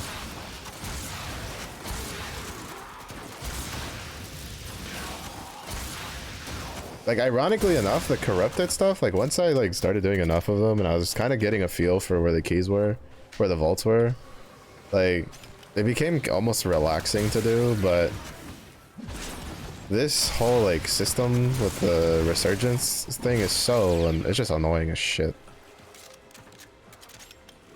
Like actually just annoying as shit. I don't think it's a very well designed system, personally.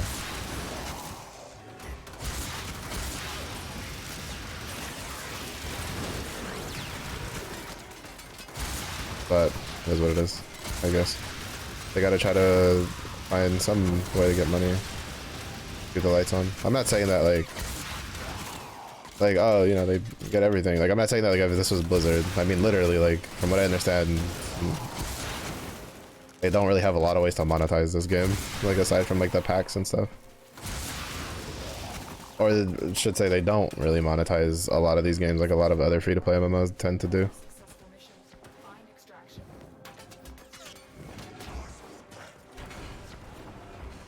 But yeah. I don't know, it's just kind of annoying because like the way the Prime system is, it just feels like it just punishes like newer players.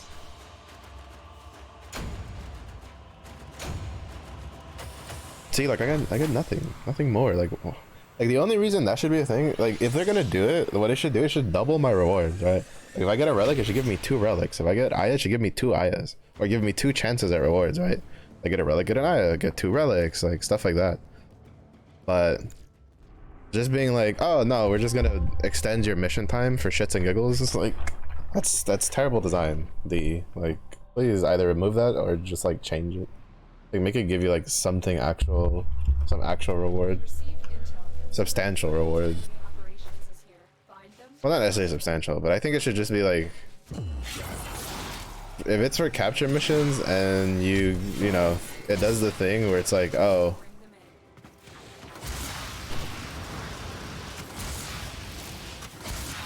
Bring them in. you good. You've captured the target, and then she's like, oh, well, change of plans. Like, it should give you like a second chance at, it should basically just give you a second reward slot, right? From like the actual mission reward. Track them down quickly. Excellent work. Interrogate the captured targets. This part is done here.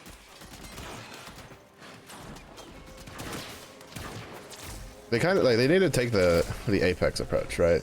Like Apex for so long has been trying to like kind of dumb down movement, and finally somebody saw the light at the end of the tunnel and was like, wait, the biggest thing our game has right now is all this movement. And so now all the trailers have some sort of like pretty, not like super duper advanced movement tech, but some pretty good, like pretty solid ones out there, right? Like you got wall bounces, tap strays, stuff like that. You don't have the super duper crazy shit that, you know, I've seen sometimes on the like on YouTube and stuff, but I've seen them do some movement in those videos that I'm like, hey yo, that I'm like, bro, I couldn't pull that off because I'm just not that good. But you can tell they're leaning into it, right? They're like, all right, this is kind of like our thing. This is kind of what our community kind of like,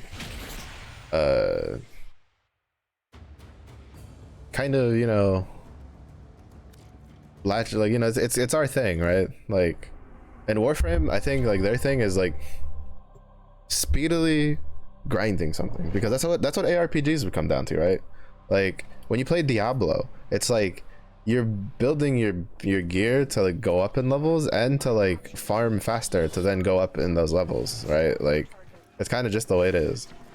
And the gameplay loop for Warframe is very like ARPG-esque. It's very like, you know, Diablo Path of Exile style. And I think they just need to lean into that and just not have these extra bullshit mechanics.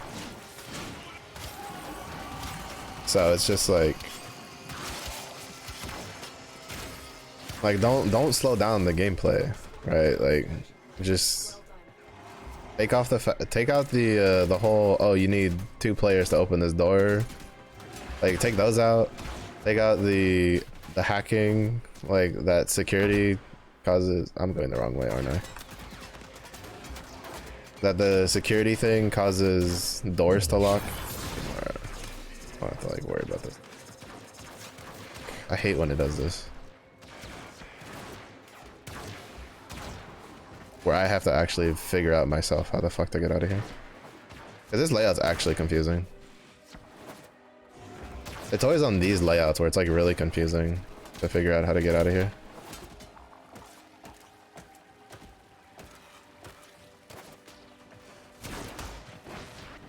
The jump pad and grapple movement. I mean, if it's like Pathfinder stuff and I see it, I'm like, ah, I could probably do that. I've had some pretty nasty grapples in my time. But the ones that always get me is just like when they like do the, what is it? I think it was like last season's like trailer where they showed, I think it was like ballistic, like wall bounce, like basically like jump up, wall bounce over a Newcastle, like ult. I was like, ain't no way, dog. I was like, I can't fucking do that shit.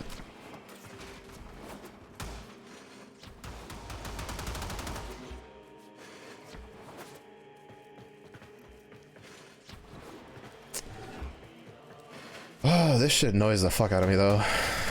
Like, why is there certain missions where the thing doesn't actually show you how the fuck to get out of your, how to get out of the stuff? Like, it's so annoying. I don't understand why it's only like every once in a while. It's not every layout. It's just I run the same mission and then it takes me 3 times as long to get out because it doesn't actually show me, the GPS thing doesn't actually show properly. It just goes, oh, here's this point like 300 meters out, by the way, we're not going to show you like any sort of direction, no nothing, like you just got to get over there. Oh, and now that you're here, oh, the exit's only like 20 meters away. And it's like, what's the point then? Like what? Like what's the point? Like why doesn't it work? Like why doesn't it work all the time like the way it normally does? And it's like, this is the only map, like the void maps are the only ones I've ever had that issue like spawn on, where it's just like it'll just randomly decide to put the ping like by the last door before the exit. Like,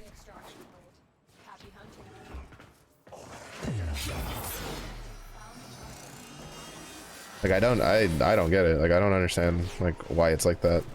Because at first my theory was, it was like, oh well, when it spawns it, you're so close to the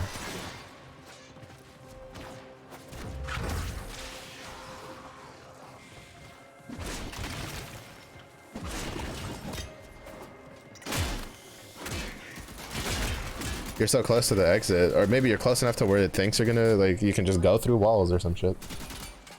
And then it just goes, oh well, it's over here, right? Like it's doing it again.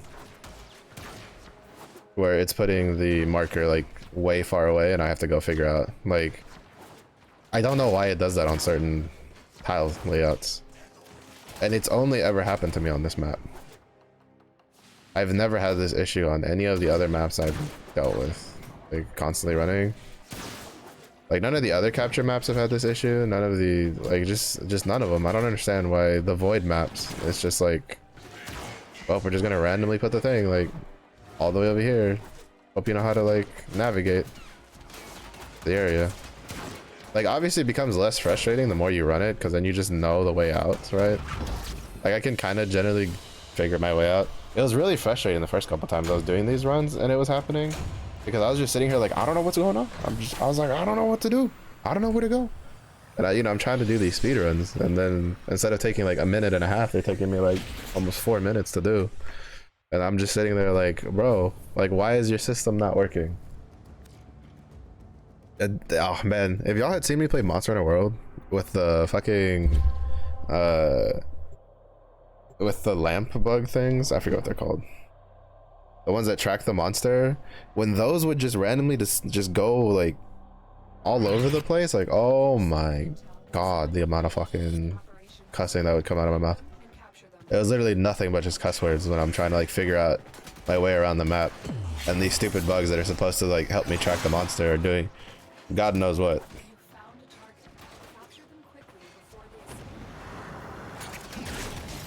I remember once when I was playing with a friend,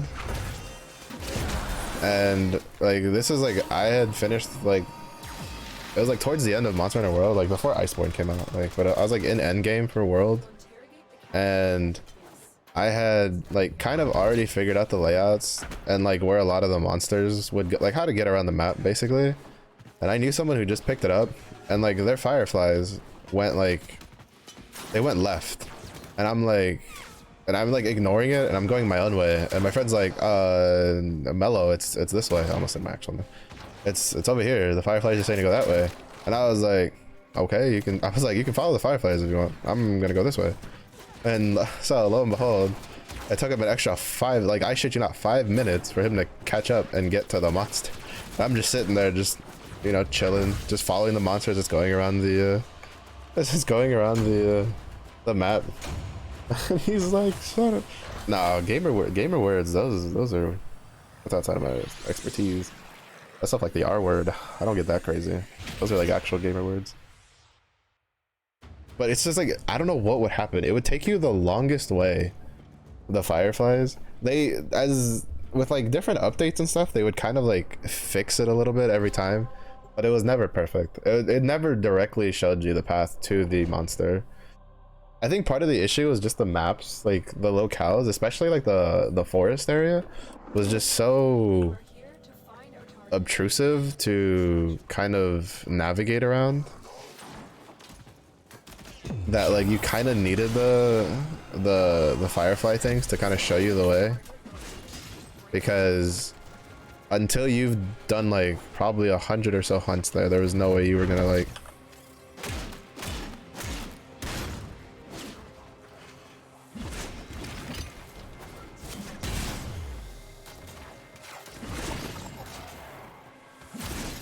God, I hate nullifiers, bro.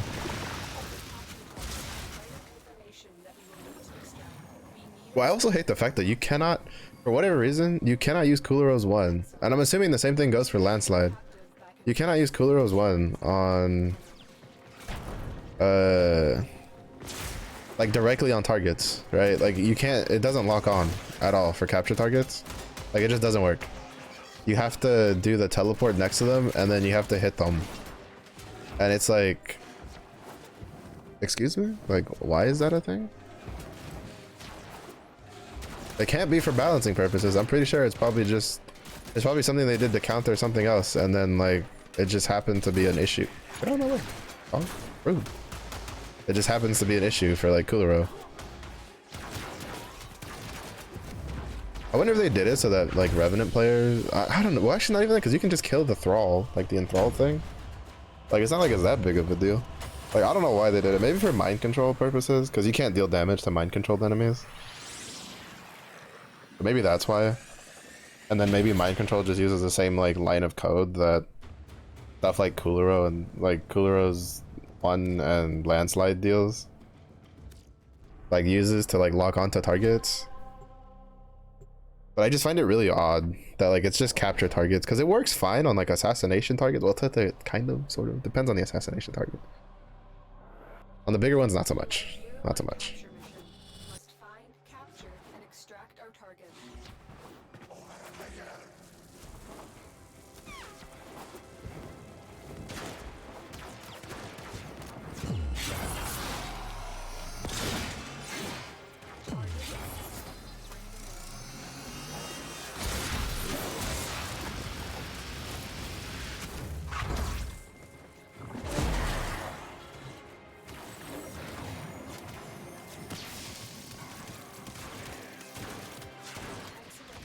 We'll interrogate the captive back in base. Your part Yeah. is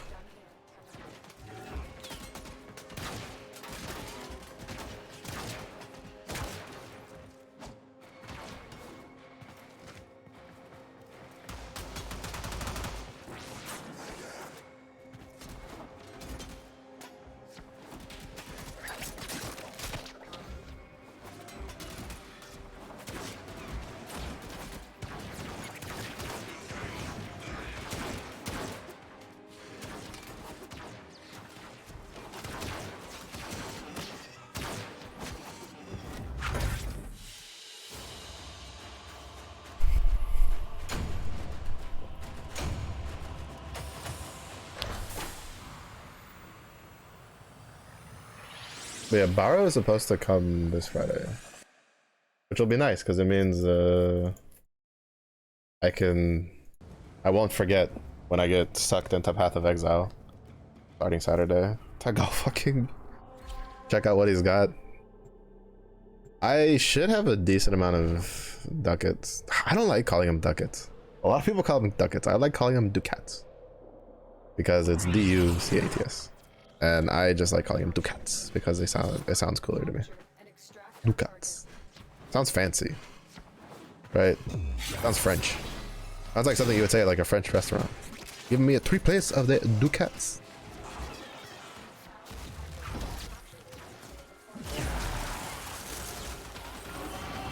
Don't you fucking wave that laser beam at me, you son of a bitch.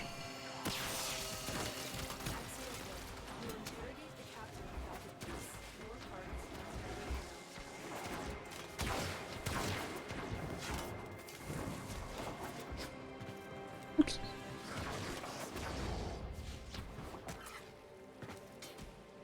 I'm still really curious what the new Warframe is gonna be. Like what it's gonna do. Like we already know it's supposed to be Halloween themed. If I'm mistaken, they've said the name of it starts with a D. He's nuts. So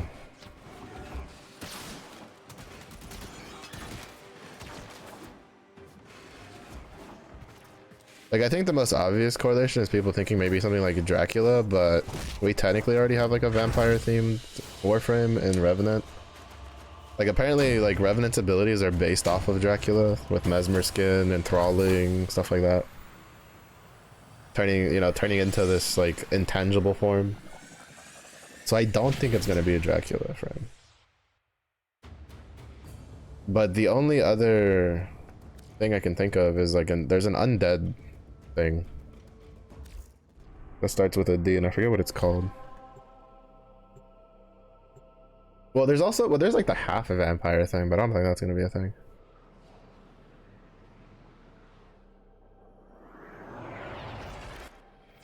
I'm trying to just think of stuff that's like Halloween related that might start, but at the end of the day, it's like, I think aside from Grendel, I don't think anybody else is, like, I don't think any of the other Warframe names have really been like attached to their theme.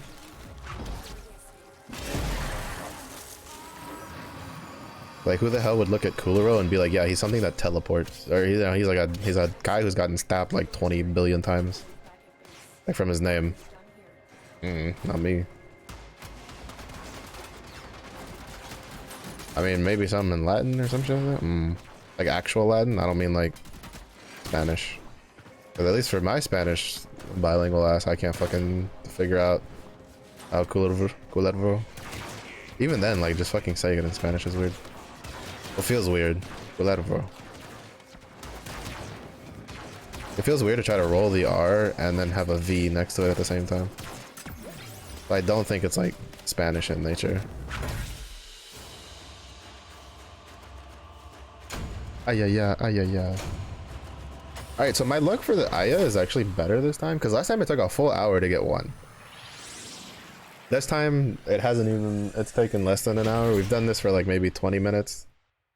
20-30 minutes we've gotten to.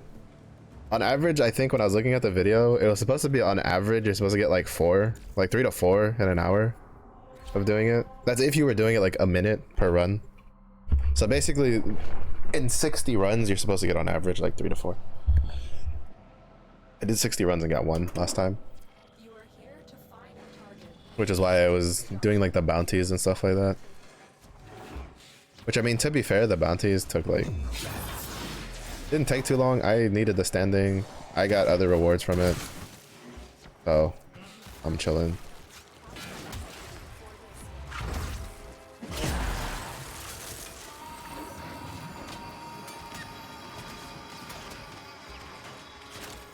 Mission complete. The captain has escorted to the extraction point. Welcome.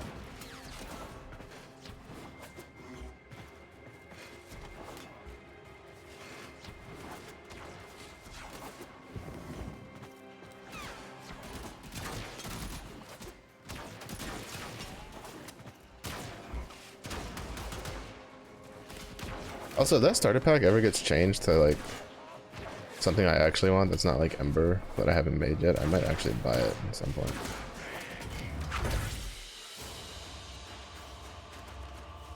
But add pet in the prime. Belgium prime chest. Alright, this is.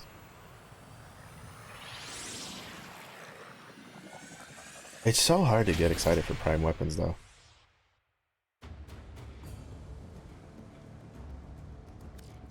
I mean, at least they're good, but at the same point, it's kind of like, you know, everybody's going on about prime weapons. They're so good. Get these prime weapons now.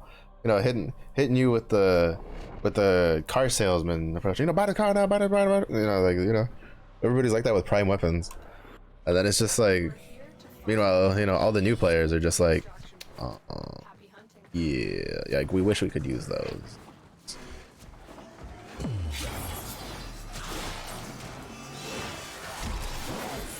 It's also one of the reasons I don't really look up like best weapon guides or like videos or anything, because like they're all basically just only talking about primes.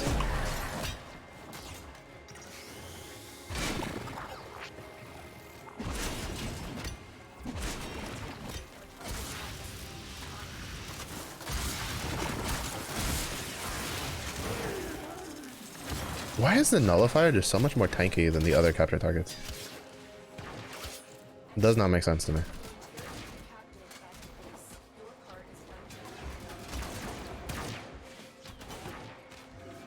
Does not make any sense to me. I still think nullifiers should get reworked. I still think they do too much.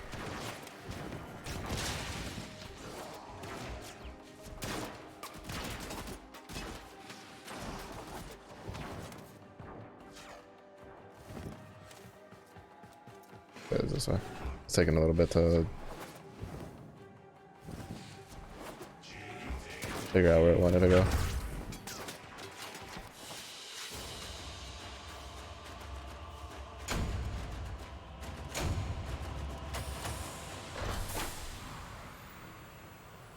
At least regaining 2 Aya already has kind of like soothed a very small amount of assault I'm feeling for not having Rhino Prime. Very small amount though. Not very large. Very small. Very small.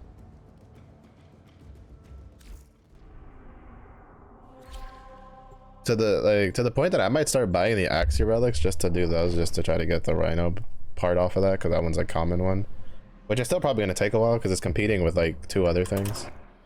You are here on a capture mission. You must find, capture, and extract our target.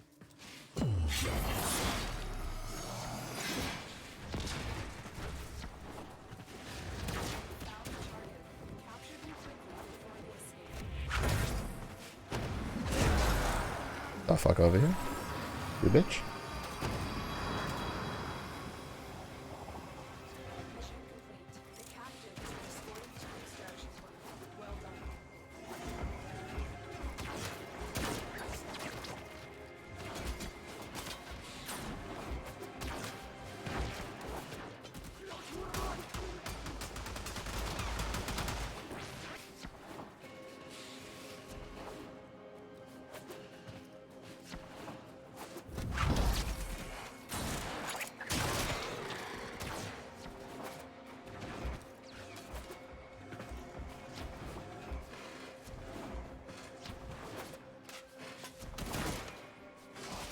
But yeah, all this means is I'm gonna dread fucking having to try to build up a stockpile of Aya for whenever they decide to bring Atlas Prime back.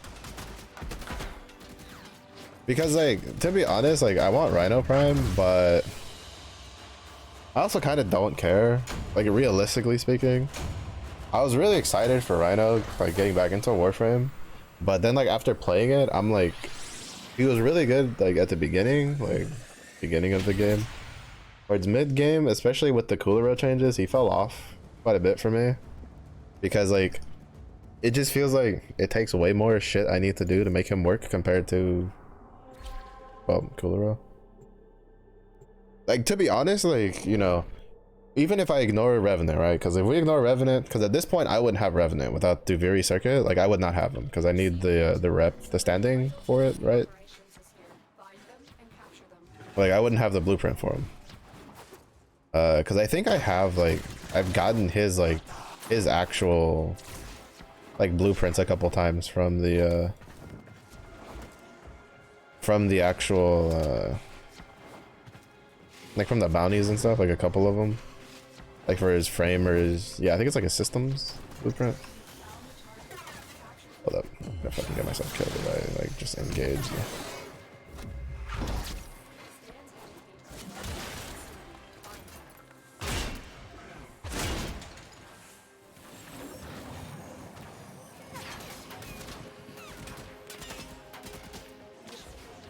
captain has been escorted to the extraction point.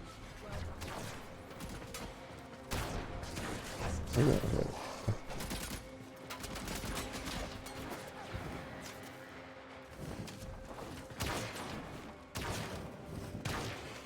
Yeah, see, this time it's not like just going, oh hey, I'm gonna put the marker off in Narnia, come find it.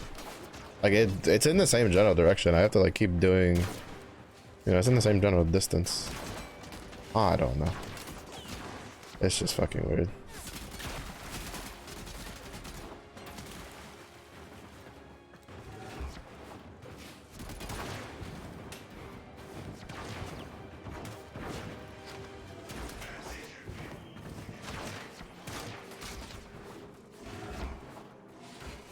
Also, I don't know what I want to League start. On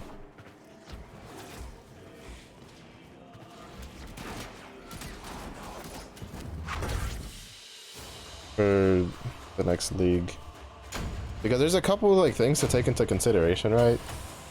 Well, like Sanctum is becoming core, and I'd like to at least try to get that down. At least get a full rundown, because I never got past like the second boss in Sanctum when it was the League mechanic. I just couldn't, like, none of the builds I wanted to play like could easily clear it. But I was just, you know, the builds I like, it just wasn't very melee friendly. So like I think most of the like melee builds that were clearing it, like melee players, were like people who played hardcore, which is also not very melee friendly, because in general PoE is not very melee friendly, just by design, like not necessarily like on purpose. It's just the way the fight designs are, which, I mean, shit happens. Peekaboo.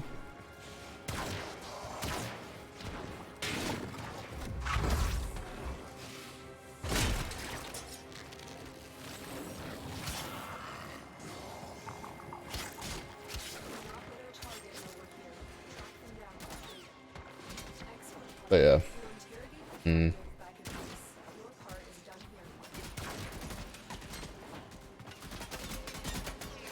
So I feel like I kind of want to do my own, like I kind of want to do, not my own, I want to do like probably like a melee build.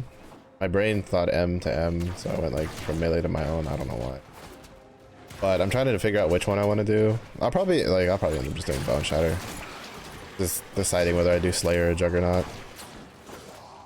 But I want to do another, like a second build that's more like Sanctum focus.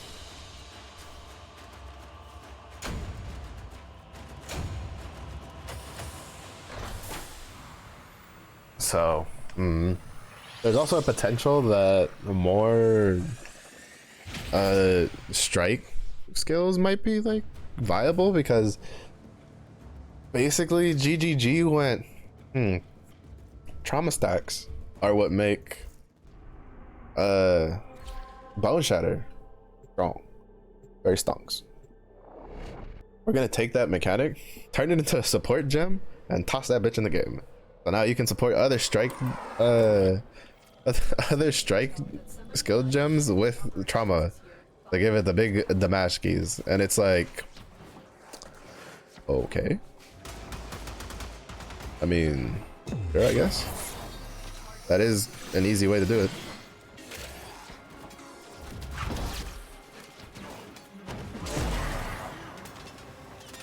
Like, that's one way to solve that. Doesn't do much for slams though, which is unfortunate because slams are actually what I want to play. I like playing slam builds, like Sunder, Earthwave, Earth Shatter, stuff like that. Those are the types of builds I like to play. Like, people think I like playing melee builds. Not really. I just like I like playing slam builds. It's just slam builds are not very good. Like, at all. They were good like once. I think one of the leagues I played like a long time ago, shit like fucking Sunder was so overpoweredly broken. Like, it was just so strong. But then they got nerfed. But yeah.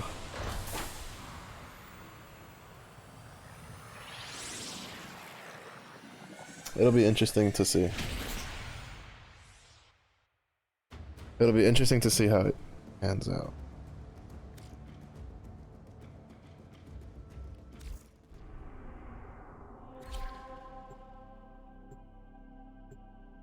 I'm really hoping that the Chieftain rework. Oh my god! Speaking of the Chieftain rework, bruh, I've seen such arguments about it. Like, so many like PoE YouTubers are like, "Holy shit, this tree is garbage," and then other ones are like, "Ah, it's not bad. Like, it's like it." They're like, we see some potential in it." I think the biggest reason people are kind of annoyed about it is because there were some builds that kind of only really worked with the old Chieftain tree, which aren't gonna work anymore in the new Chieftain tree. And well, another thing that people were kind of like, from what I could tell, the biggest factors that people weren't too happy about, right, was one, they thought that it would be like the Pathfinder tree. So like the Pathfinder Ascendancy rework basically made it more flexible than it did before, from my understanding. I wouldn't know. I didn't play Pathfinder at all, so I honestly wouldn't know. Oh, it's just the parent boys. I don't care about y'all.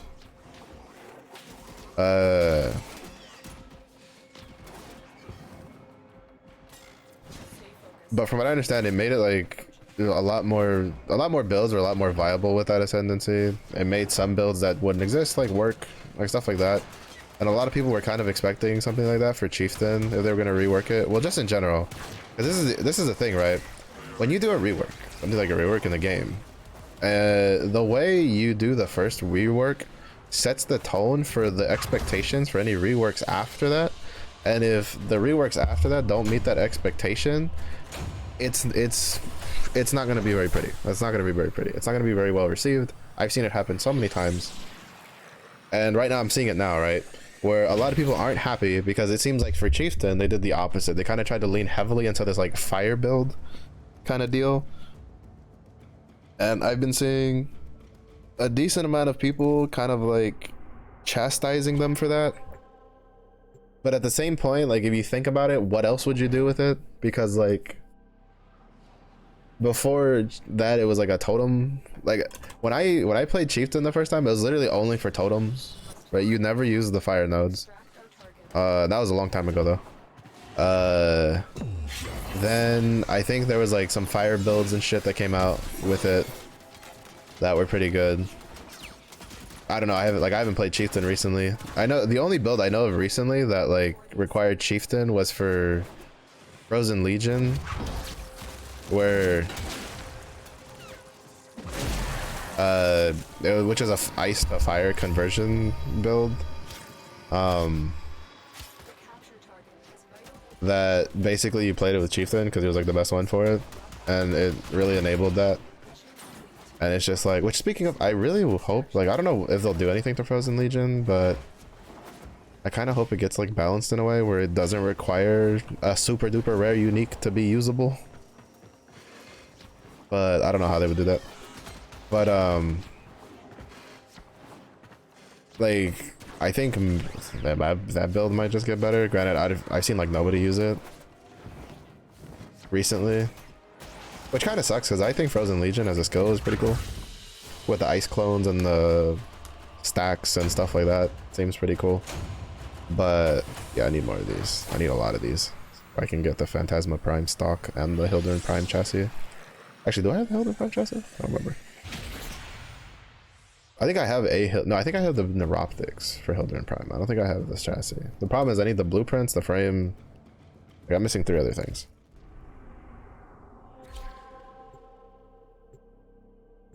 But from what I understand, like there's people going like there's potential there. Like, you know, there's probably some stuff that it's gonna take like people to have to go hands on, which it's always interesting to see the type because you have like 2 types of like PoE content creators, right? You have the types that they generally, well, I wouldn't even say content creators. I'd say players in general, right? You usually have the type that did I get him? I don't think I did. No, I didn't. Who, like, you know, they just try to get to maps like ASAP.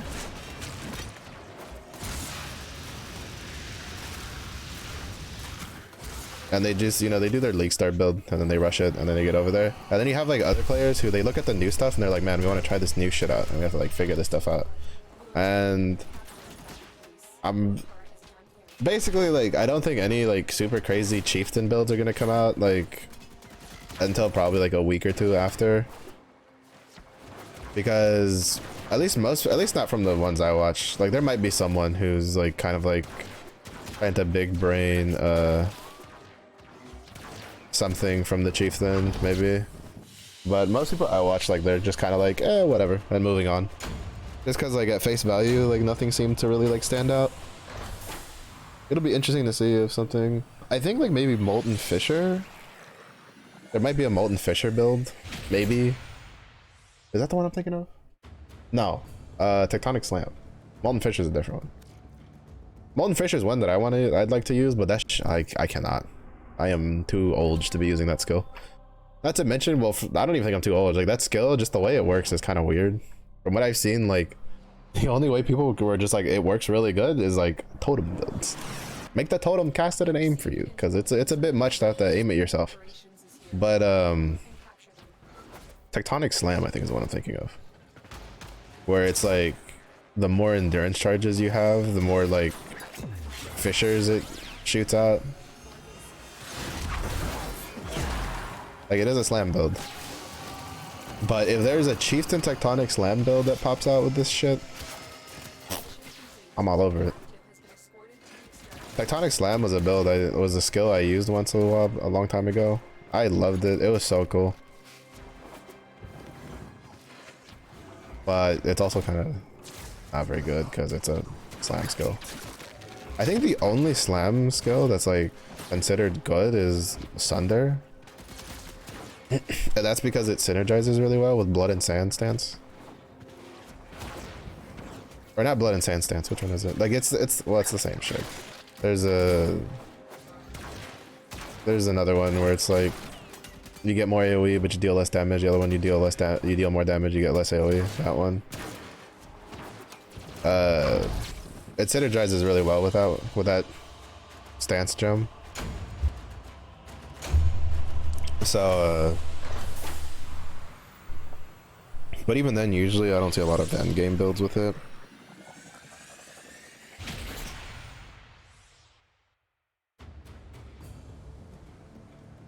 But I'm kind of just, I don't know, I'll see what pops up. If anything, what I'm probably going to do is I'm probably going to go Slayer Bone Shatter starter this time instead of Juggernaut. Just to see how that feels. And then if there's like a Chieftain build that pops up that I'm interested, that catches my eye, like I'll do that. You are here on a capture mission. You must find, capture, and extract your prize. Oh, thank you. I was very concerned.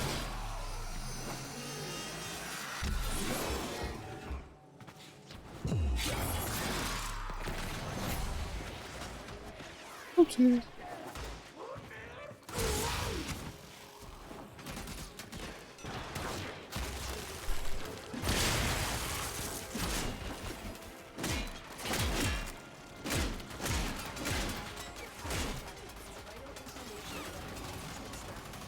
But yeah. We'll see.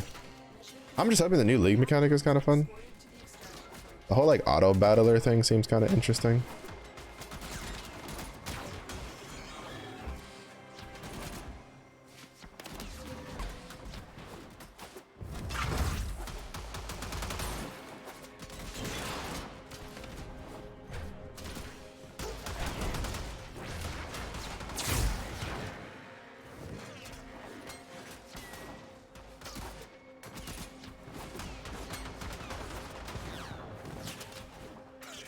Though I really hope that I can just it should be to a point where it's just like I just get Bone Shatter and then I just run it down and try to get some good loot out of it. But I mean, it's a nice change of pace. I like seeing when like developers try to do like new stuff, kind of just out there stuff, because it's a good thing for the future. Because even if something doesn't work, right? Like it means they learned. And then in some cases, stuff is just, it's just how it is. Like for instance, Crucible, once that leaves, probably never coming back. At least not in its state. I think like if anything, they might do, I think if they bring back Crucible, I think what they should do is kind of make it like an Anoint system 2.0. Just not on weapons. Like for instance, right, you anoint, hold up. You anoint like instead of anointing, you know, instead of doing the Crucible where it's like, oh, you just straight up get like a passive node, kind of like Annoyances, but just make it where it's like, I don't know, like a ring slot or something that you can enhance that just gives you extra passive, extra skill levels, some other shit, I don't know. Oh. It's one of these.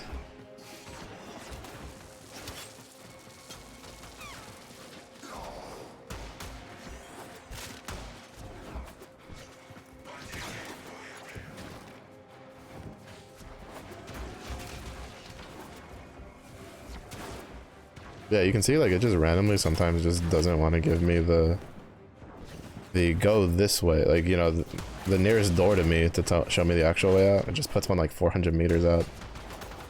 This one's not as bad as the last one. The last one literally had put it at the door that was like just before the extraction point. And I'm like, dog, that is, at that point you might as well just put the node on the extraction point instead. Would have been so much better.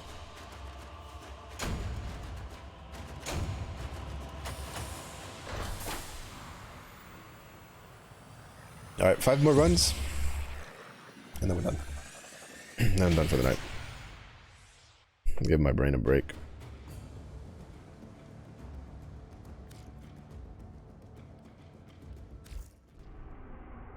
And then I'll probably just like end up. I'll try to see if it's like a warm. Like I'll probably watch videos and shit while I wait for a warm cycle to try to see if I can finish the rare fish one.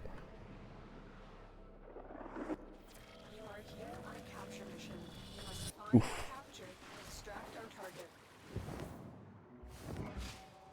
You found the target. Capture them quickly to escape. No, you don't. And then I'll probably watch videos, try to see if there's any league starters that catch my attention. There's been a couple ones that have popped up. Because I'm thinking of like obviously the Bone Shatter one is kind of up there. Bone Shatter Slayer. Felt pretty decent, to be honest.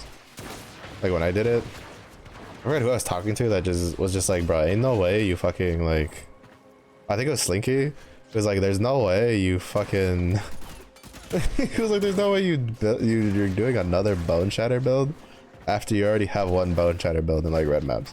And I'm like, I wanted to see what the Slayer one was like. All right, leave me alone. Leave me be. All right. It's kind of funny because I don't know a lot of people that play PoE to that level, and I'm still trying to figure out who the fuck it was I was talking to for it.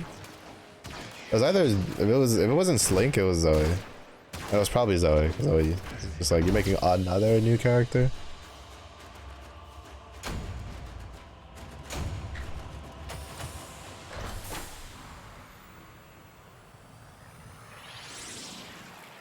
Yeah, I get like alt-itis. No, not alt-itis. Like, what's it called? Like I get like, I don't know. There's I need, when I play an APRG, sometimes like I just need like another character to play. Sometimes, you know, I just get bored. Like Bone Shatter is fun. Don't get me wrong. I love just jumping into a group and just hitting Bone Shatter and just watching everything explode. It's so good. Like, but sometimes, you know, you want something a little different. It's just that For some odd reason, in Path of Exile, like, there's not much that really calls my attention. That's not like melee skills.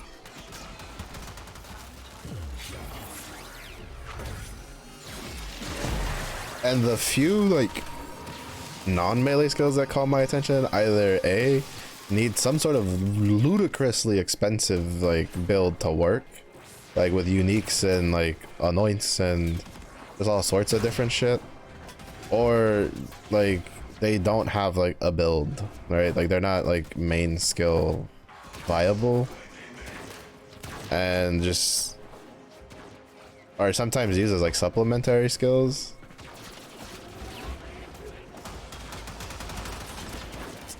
Yeah, because like the other problem is that like part of it's just the way I play also. Like I'll play Trade League, but I play solo self-found style, right? And the biggest reason I play Trade League is in case I get something that I can give to a friend, or if like a friend has something, they're like, hey, we know you've been looking for this, so here, you know. Like Volcanic Fisher, I was trying to get a Vol one when it was new, and I couldn't get one to save my life, and then Zoe gets one extra one, and she was just like, do you still want it? I'm like, yes please, thank you, your best. Like stuff like that.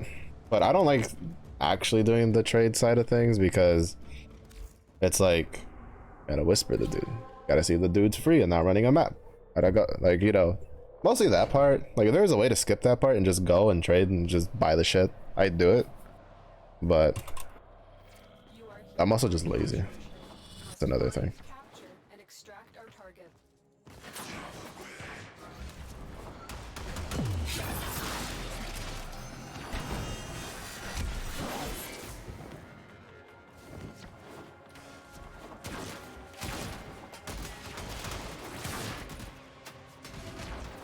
Found the target.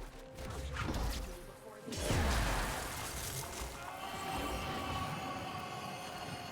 But yeah.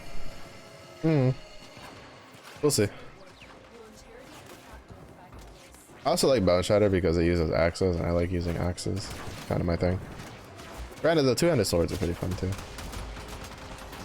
It just kind of depends. I don't know if you can like. So I did a steel champ build, the splitting steel into lancing steel and to back into splitting steel later.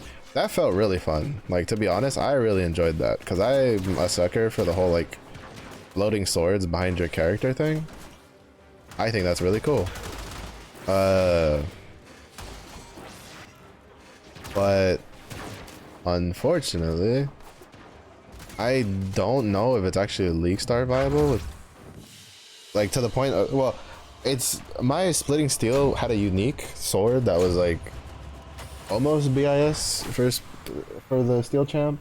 Well, not like BIS, like it was really, really good. Like it was gonna take a long time to replace that sword. It rolled decently enough with on the stats and stuff like that, and it was really good. It was a huge upgrade when I used it, and you could start using it I think from like level 30 40, I don't fucking remember, but it hit a wall like way sooner than my Bone Shatter did, just because, to be honest, I think part of it was just I just got unlucky on resistance stuff, like just defenses.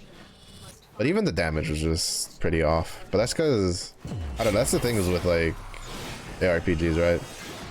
Like I got pretty lucky with the axes for my Bone Shatter build. Target located. Bring them in.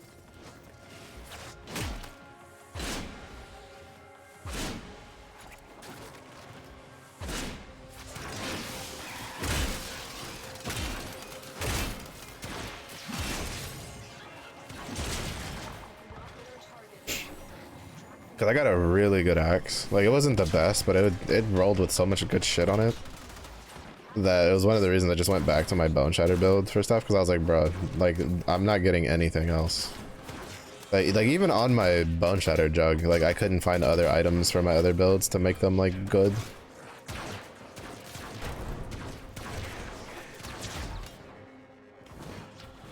Or to even catch up with the Bone Shatter jug, it just dealt way too much damage. Just such an easy build.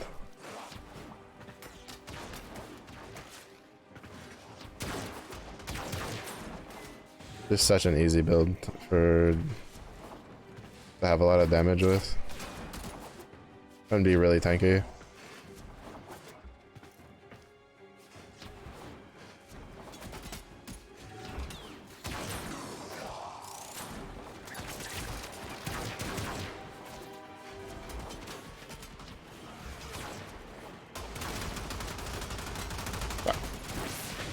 Keep hitting that tree.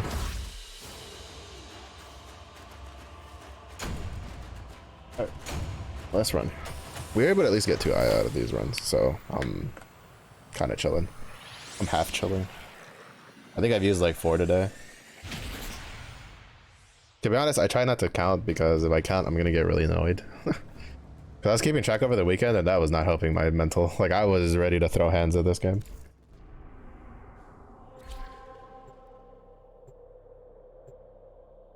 I don't know. I might take a break from Warframe tomorrow. At least tomorrow night, maybe. I'd have to look at my game library, see what I want to play instead. You are here to find a target.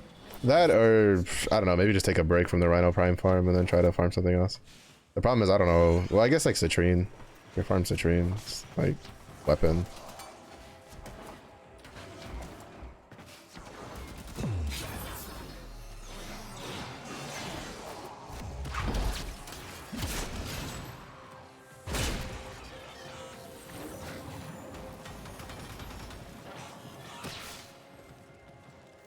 Mission complete.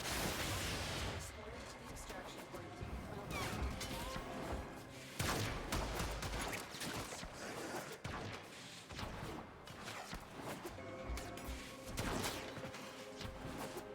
The melee weapon is pretty good. The problem though is that I won't have one of the mods for it that is really good, but it should be fine.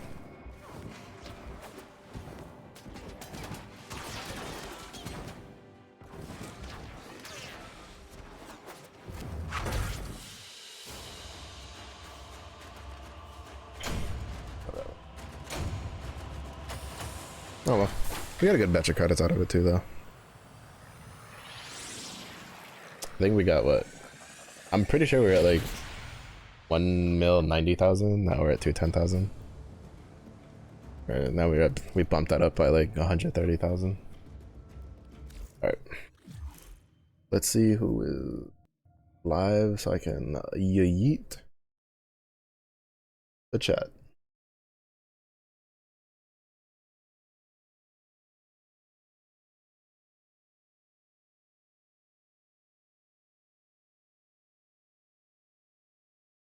I'm gonna say hi to King. Let me double check, make sure he's not like ending. Nah, he's like mid-match. We're good.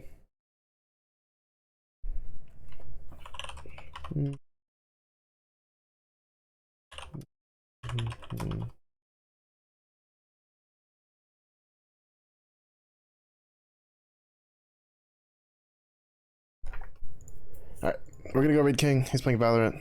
I don't know if he's playing with friends or not, but so far Rhino Prime still has not come home. I don't know when he's gonna come home. That bum. He left to get milk and he's never come back. But Stand by. thank you everybody for watching. I do appreciate it. If it is early in the day for you, I hope you have a good day. If it's late in the day for you as well, stay safe, stay hydrated, and I do hope to see you all again in the next one.